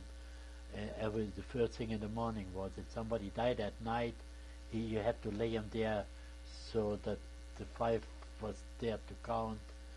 And if the count didn't come out, then you stood there for hours. Maybe somebody couldn't count right, or somebody was there or something. Somebody didn't see somebody dead in bed or something. So the count didn't come out, you would wait till it came out all right. In the winter time when it was bitter cold, you would all stand out there, people would just fall over, and nobody could even go close and pick them up or anything. You had to stand at attention all the time. And everything what he did there was a point of harassment in any way, in which way. After 10 days, 8 days, I don't remember exact days, we were loaded with about 500 onto army trucks and driven away from the quarantine, and no idea where we were going. And then we arrived in an area that was fenced in with electric fence, and there was a brick building in there and a barrack. And then we were put into the building. We were told next morning we had to go to work. We were fitted out with a miner's lamp and got a second uniform. And the next morning we were divided into 3 groups for the first shift, second shift, and night shift. I ended up in the night shift. So we were, the next day we were, first of all we had to clean the camp after we were assigned with to sleep. There were bunk beds there, and the whole thing was run like a military. We had to clean our bed. The bed had to, when he stood on one side, each bed had to be the same height and all the same junk just to harass you. Then we had to clean the camp itself. We were told we had to enlarge the camp, we had to build barracks or make terraces so that different levels of the camp, because it was on a hill, and eventually the camp was enlarged to 1,200 from 500 when we first got there. What was the name of this camp? This camp was called Yanina. I don't know what they call it in Polish.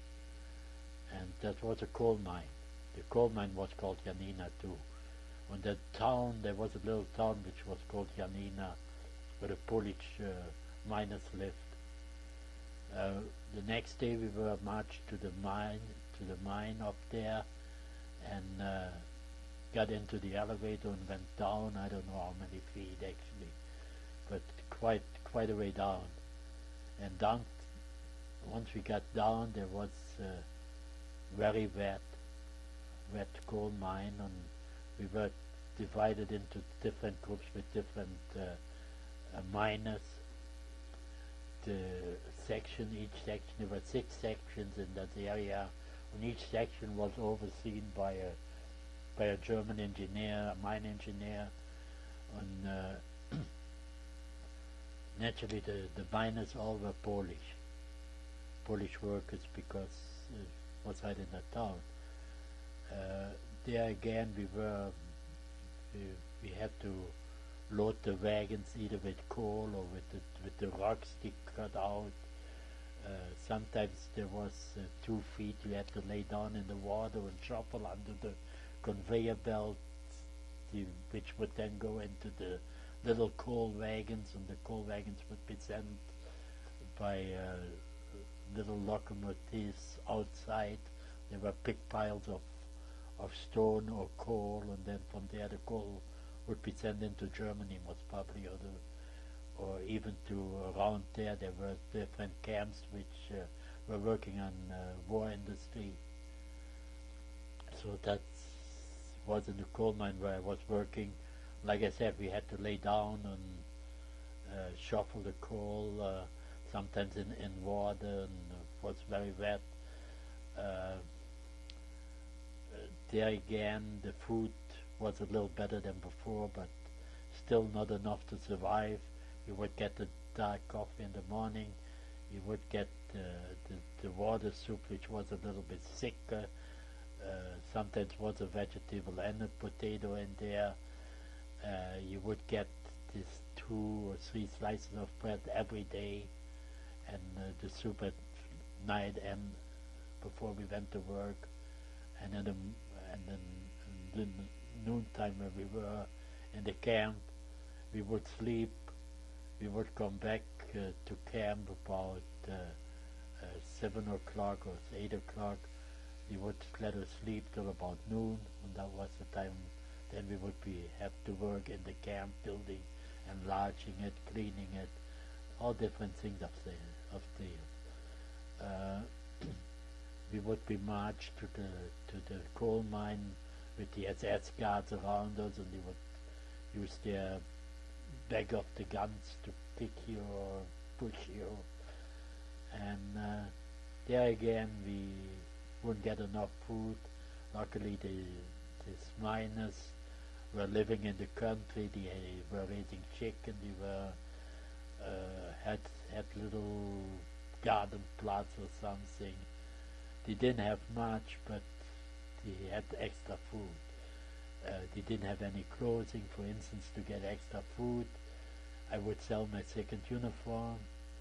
I would come out of the mine, and I would go down with 2 uniforms on. Would sell him one, he would dye the uniform, use it as underwear, use it as outerwear too. The women would alter it a little bit, and for that we would then get food from the mine again to substitute extra food. This is one way I was doing it. We did the same with the shoes, and then we would say we lost it or somebody stole it. You knew you would get a whipping from the guards, but there was the choice, either food or dying. The same we would, miners there were at home, didn't have any electricity. They would use the carbide, which was in the lamps, to light their house. So we would sell the carbide to them in front of the elevator, down in the shaft, down where we were working. There was a big pile of used up carbide. And we would go through the pile and pick out all the little pieces and put them in our lamp, and would sell the big pieces for food.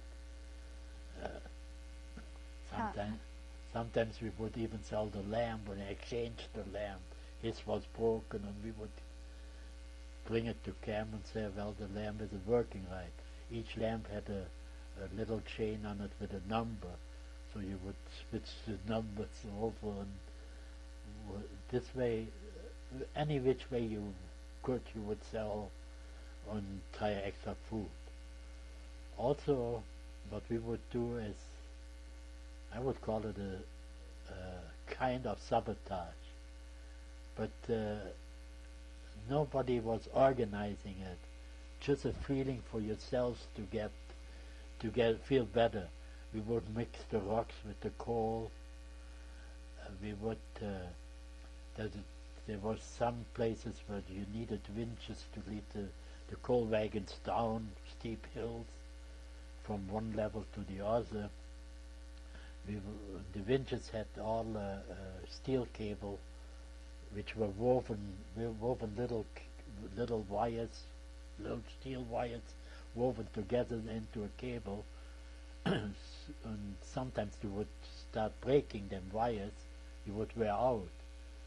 And then we would break them on purpose, and then when the German engineer came, this overseer, we would say, look here, this wire is breaking pretty soon. You better get it replaced. And he didn't have that much wire to replace it that often. Oh, he would say that's still holes. So what we would do, we would, instead of 2 wagons, we would put 3 wagons on that wire, and then have it run all full force down the hill, then would pull the brakes. That thing would snap. And these wagons would go down into the main road, where they would be switched, usually, and would tear the whole place apart down there with the force, they hit the wall and everything. Then it was 2-3 days that he could use this area of the mine. So this was little things.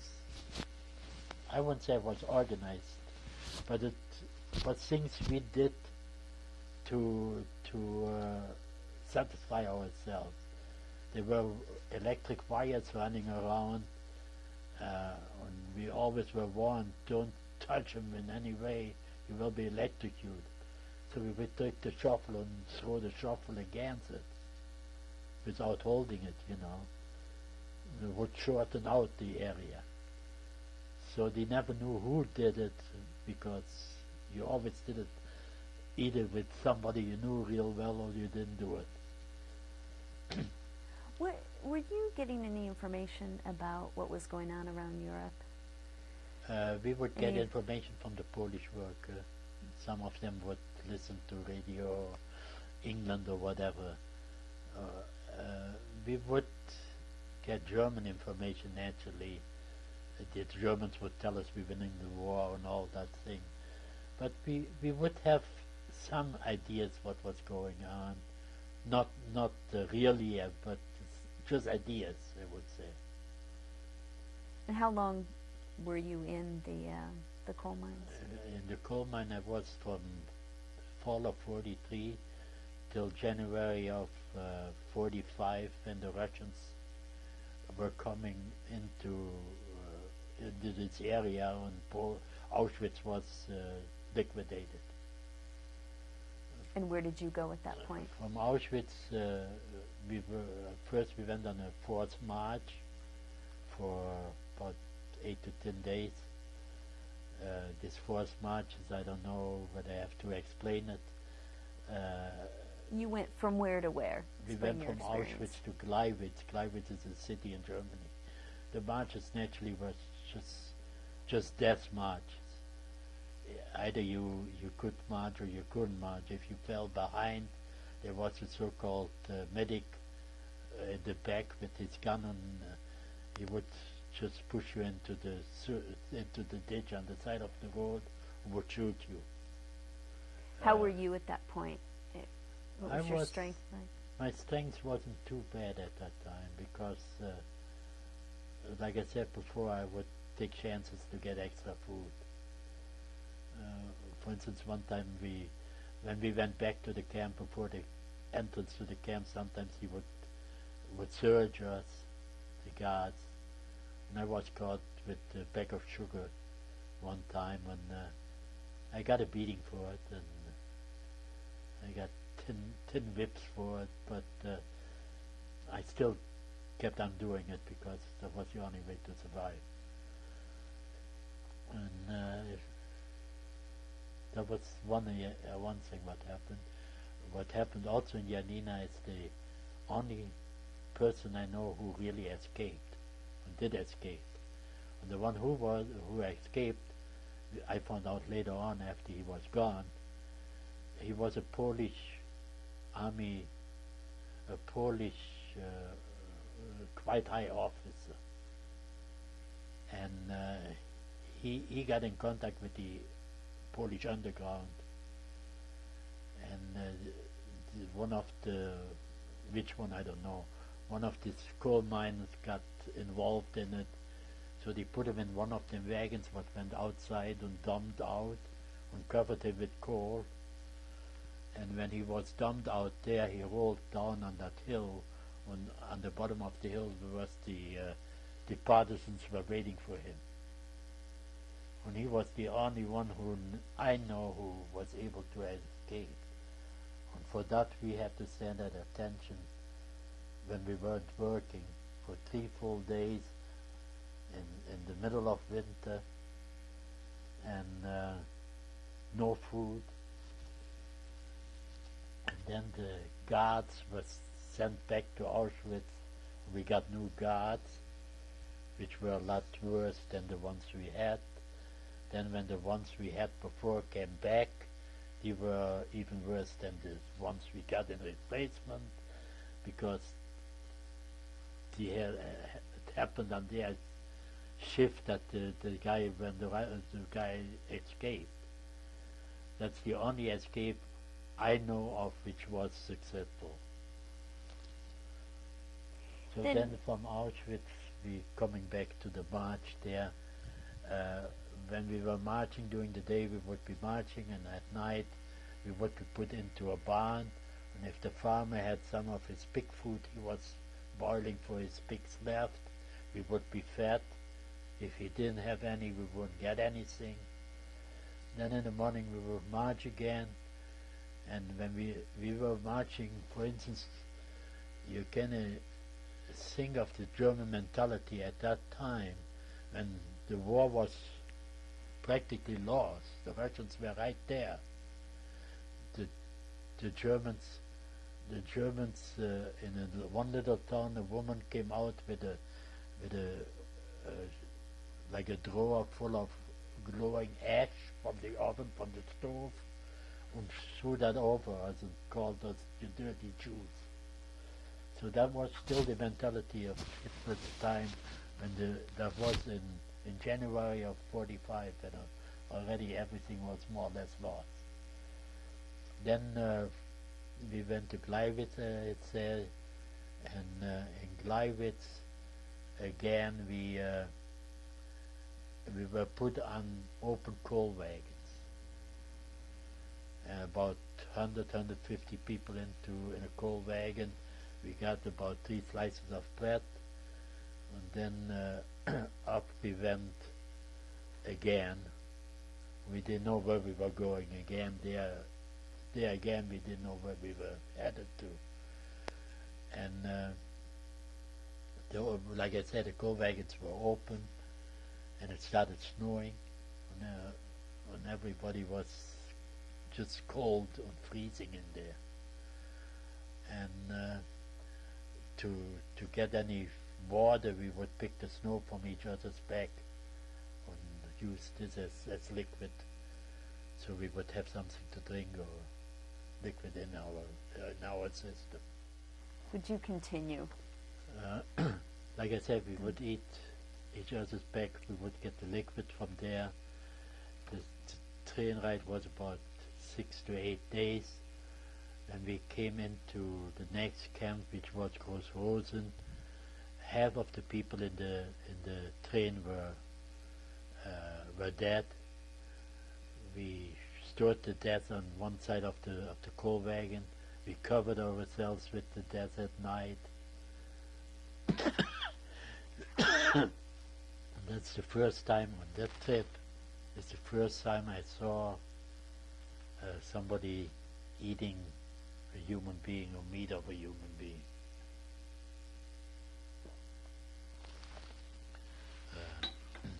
Because we only got 3 slices of bread when we got on it. We were exposed to the cold. Everybody was more than hungry for marching and so forth and so on. That's the first time I saw that. At Großrosen we were put into the camp. The camp itself was naturally overcrowded with the additional people coming from Auschwitz and all this part of Poland. We were laying like sardines in rows in the barracks. If you had to go to the bathroom at night, all you could do is step on people to get out of the door. And this is how Großrosen was. At that time it was more of a transit camp to let people go out again, and a lot of people were killed there and died there because from exhaustion and overexposure to all the situations we got into. From Großrosen I was sent with 500 other inmates to Regensburg. In Regensburg we were located into a ballroom. On the floor was straw, and there were 2 toilets and 2 wash basins for 500 people. And the work we did there was working on railroad tracks, which at the moment they were in operation, would be bombed against by the Allies, mostly Americans. We would be laying out in the open fields. We were not allowed to go into a bunker, and the bombs would fall around us. But luckily nobody really got hurt from it. Every time we were able to have a track moving again, the bombs would come and the track would be bombed out again. Again there, I'm speaking a lot of food because that was the only idea you had and the only thing you were thinking of, to get additional food. There again, I ran into a certain kind of luck, because the food we got in the camp was not far, was even less than before in any camp. What happened there was a train, a military train with ammunition in the switch yard there.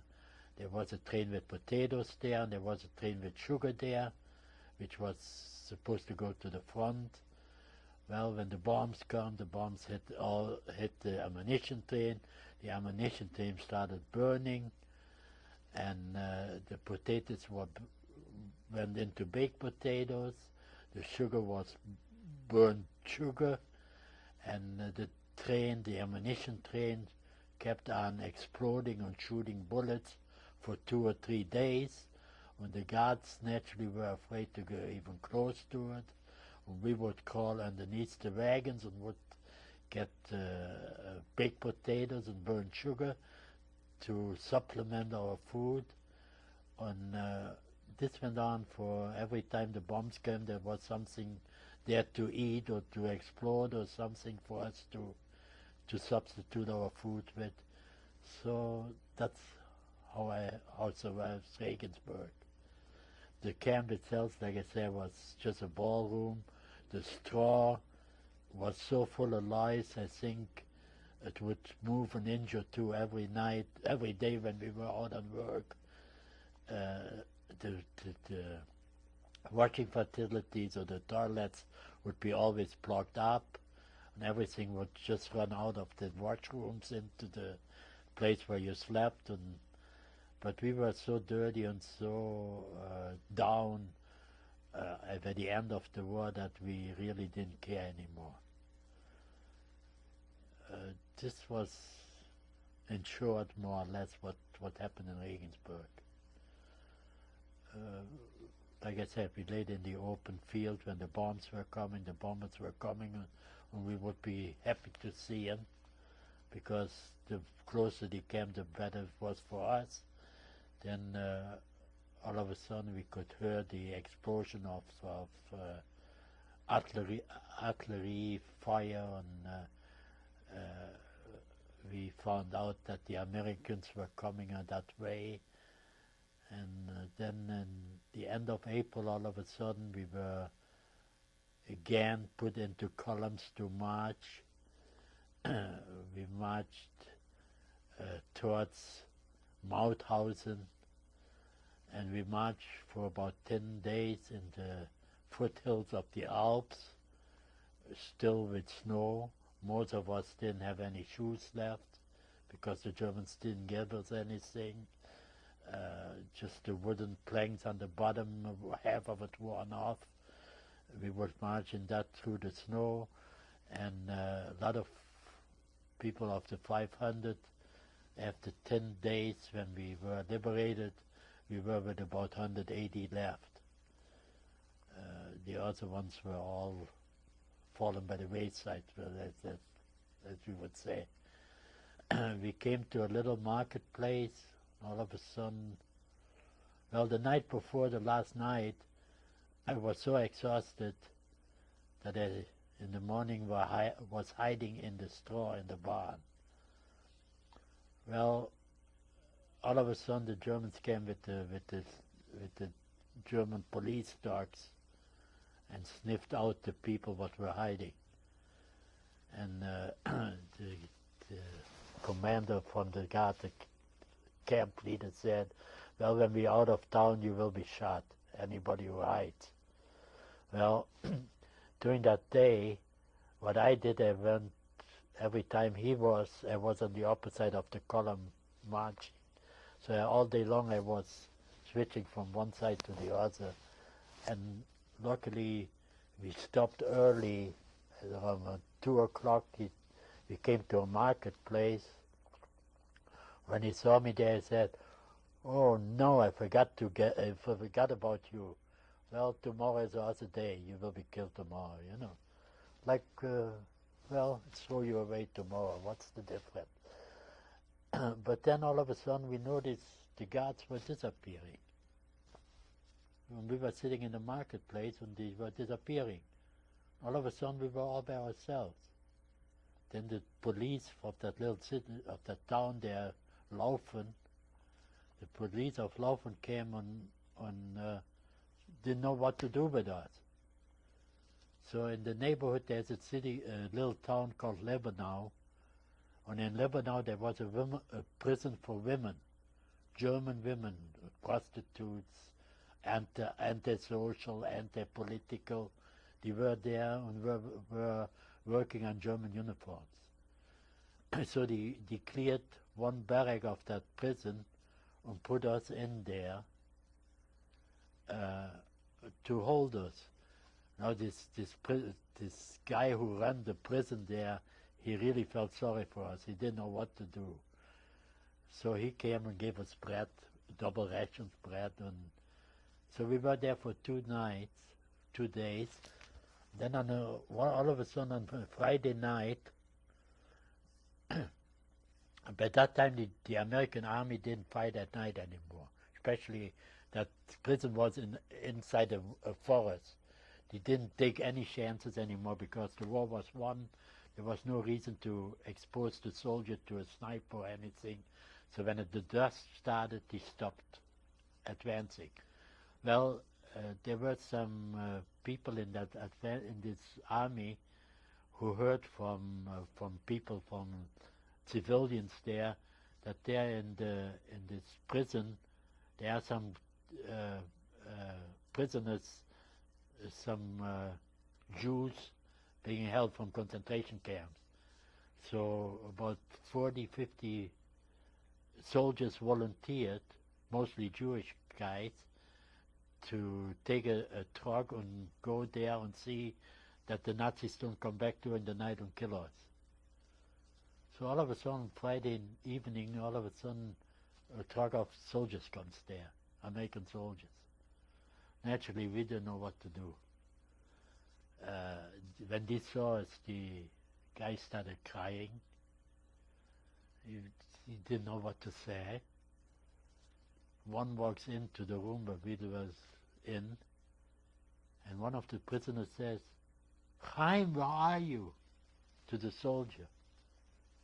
And he looks at him. "Who are you? How do you know me?"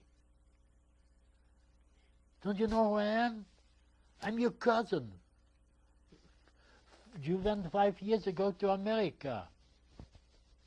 Don't you recognize me?" And he didn't recognize each other because he was just skeletons, and the soldier was his cousin who went from Poland to America. Well, them guys right away took the truck and went out again and went to a POW camp where there were Red Cross packages, 21, 22-pound packages, and loaded that truck with packages and came and gave us the food, which was the worst thing they could have done, because we all were skeletons. We weren't used to any food, not Spam and not sardines, and for sure not butter and stuff like that. Well, a lot of us got sick from it, and some of them even, I would say, died on it. But then 2 days later, the medics came, the American medics. Well, the first thing they did, they took everything away, all the food. Then they started sharing us up again and rubbing us up with the disinfectants, because we were full of lies and dirty. The clothes we had in one pile and burned it all. Then they gave us, all they had was underwear, German underwear. That's all they had to give us. So we all had German underwear on running through the women camp. We could have cared less. We all were skeletons. I weighed 90 pounds when I was one of the heaviest because I have a heavy bone structure. So then the medics started us in with cereals. The way we looked, there was one driver, a medic, a big guy, and he had a bottle of whiskey. He said, that bottle of whiskey, I saved that for the end of the war. I took it all from Normandy to here, he said. But you guys can have it. I won't be able to drink it. Well, 3 of us emptied the neck of the bottle, and we all 3 were drunk. So there you can see in where we were, how we looked at what we were. Well, they made out of the barracks there, they made right away like hospitals, and started feeding us the cereals and advanced there. Well, we all were sick. Each one had something else. Typhus, swollen legs, ulcers, frostbites, everything, you name it, we had it. I myself, after about a week, fell into a coma for about 10 days with typhus. And my legs were double the size, full with water and ulcers. My feet were frostbitten. And so after that, the Americans start giving us more food and better food. And he put some person in front of in charge of it to feed us, to have the kitchen and when they would roll in, the barracks was about, I would say, 30, 40 feet long, more than that maybe. They rolled in a wagon with food. By the time they came to the middle of the room, all the food was gone. Because we were still like animals.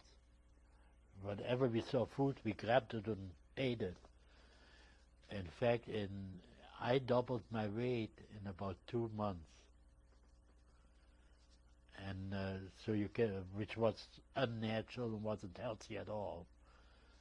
But that is how we were liberated there. Then from there I went, later on I went back to the city, this Kerpen, this little town where we used to live, because if my brother and my mother would be alive, that would be the place we would meet again. When I got there, these friends of ours right away said, you're not going to go back any place, you're going to stay here and live with us, which I did. It was really a family what never was Nazis, was strictly Catholics and never even thought of it. In fact, their daughter was the person what was the night before we were evacuated from Cologne, came to our house and to see us and give us stuff, even when she knew we had to go. So I stayed with them, which was a mistake I made, because if I had stayed in the American zone where I was liberated, I would have come to America a lot earlier. Being in the British zone, I was one of the first one who was able to come, but it took till 49 before I was able to come to the States. I had uncles in LA. I had 5 different affidavits, but he took the one in LA. So when I came to New York, he sent me to LA, because that was the affidavit, the Jewish organization. And this was the worst experience I ever had. They just put us on the train. They didn't let us call anybody. I knew I had relatives in New York, which would have come right away. And he put me on the train. No, you can't call anybody. You get on the train to L.A. When he put us on the train in New York, then we went to Chicago, and in Chicago we had to transfer from one station to the other, and the Travelers Aid was the one who helped us. We didn't see any Jewish organization anymore. In fact, my uncle sent money to New York so I would have some money to be on the train. I never got it. Luckily, I had $21 bills, which my aunt had put into the letters to Germany. Only I had saved, so I had some money, because we had to buy food and everything. We didn't have anything on the train. The train ride at that time from New York to LA took 4 days. In Chicago, we went shopping near the railway station. We never went far away from it to make sure that we could see the station, because we couldn't speak English. We did 2 words we knew. When we bought something, we showed what we wanted. We went to the little stores by the train station, where everything probably was double the price. And before we left in Germany, they gave us some instruction what to do, what America expects. So we went to the counter in the railway station in Chicago and ordered a Coke, and we tipped the girls, because they told us in America when you buy food you tip. We didn't have any money and we were tipping. So there you can see how greenhorns we were. When did you arrive in Seattle? I arrived in Seattle in January of 1950. I came here because of complications. I tried to get into the plumbers union and then never was accepted because the GIs were coming back, and the fathers had their sons go in first because the union at that time were very strong and very close. I worked in Santa Rosa for a Jewish outfit, and he wanted to get me and he couldn't. I worked in Petaluma for a non-Jew, and he couldn't swing it. I worked in San Francisco and I couldn't do it. Then my uncle here had a friend who was acquainted with a plumber here in Seattle, and he said, send him up to Seattle. I get him in. When I worked here for 8 weeks at the plumbing, and that plumber tried everything possible to get me in.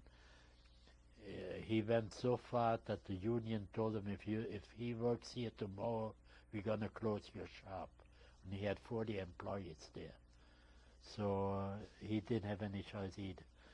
After that, I had a friend, a German boy. He came here from Shanghai. When I met him, we became friends. And he was working in a drapery wholesale outfit. And that is where I got a job there opening cases. And I stayed with this outfit for 32 years until we closed up here in Seattle. And by the end I was running the warehouse. I had 15 people there working for me, and so I worked my way up more or less.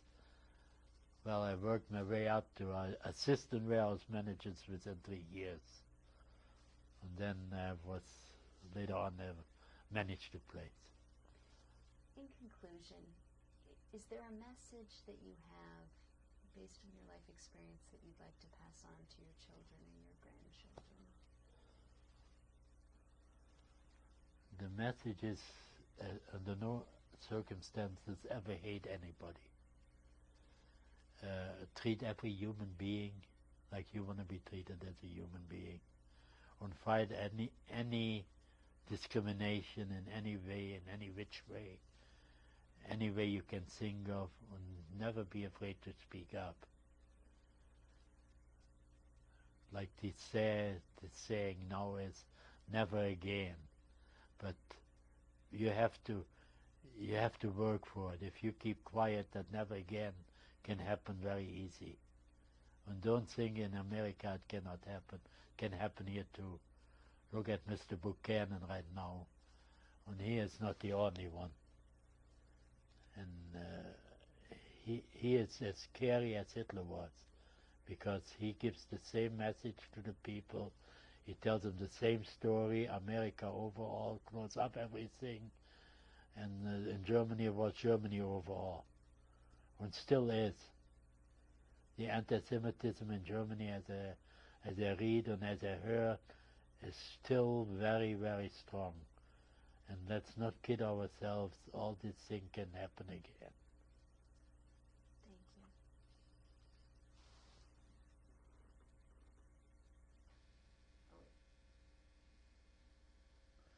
you. This is the photograph I was talking about in the Kristallnacht, which was hanging on the wall in my grandma's home. As you can see, the back of the X is still showing.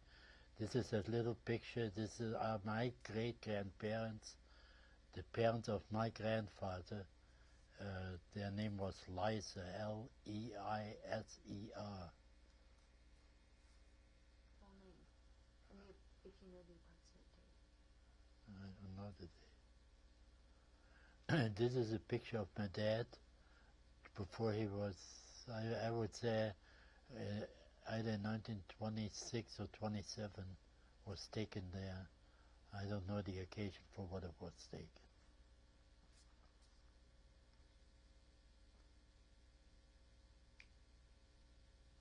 And this is a picture taken of my family before we were deported. When all the family was already, had already immigrated, or we sent it to them at that time. My mother was killed when Lodz was liquidated, and she was sent to Auschwitz. My brother died in March, the 10th of March 1945, just a couple of months before the liberation, in Dora Middelbau, which is an outer camp, I think, of Sachsenhausen.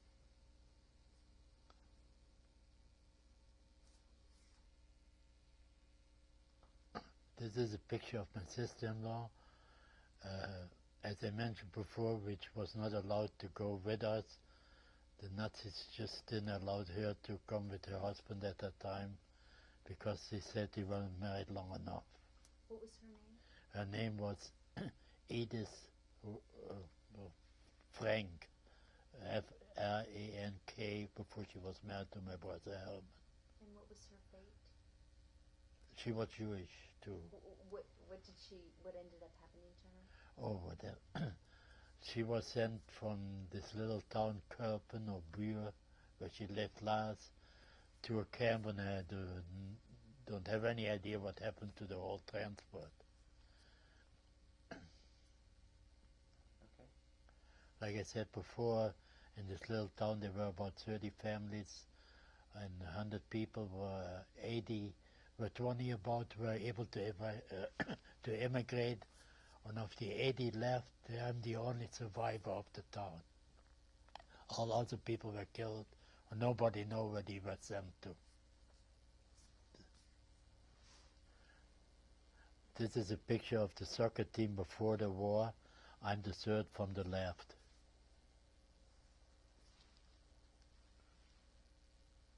This is a card which I sent from Posen, from the camp, to my sister-in-law. As I mentioned before, that we were allowed a little time to send cards.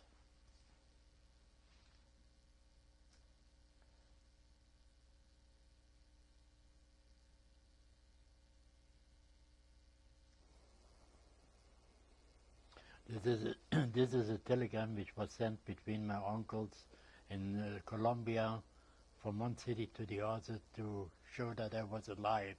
The first message they got, that I survived the camp. This is our wedding picture on February 24th, 1952, at Congregation Esser Besserah de Sephardic Synagogue in Seattle. And your wife's full name? My wife's name is was Sarah Israel. This picture was taken in 1990 on my 70th birthday, my wife and myself.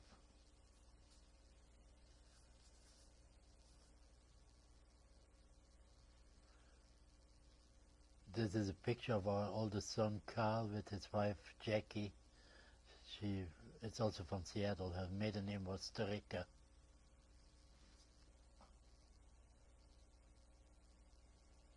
These are my son's children, Ilana and Marcus.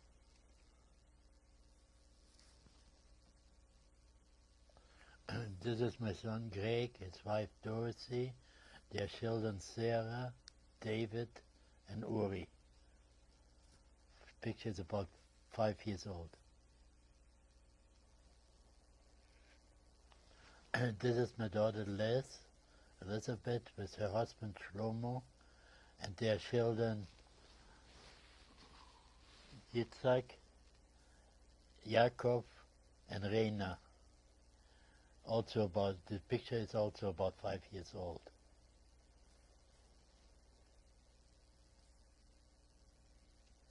These are the two youngest children of Elizabeth and Shlomo. This Matisyahu and Avrami. Matisyahu doesn't have his haircut yet. It's shortly before his 3rd birthday.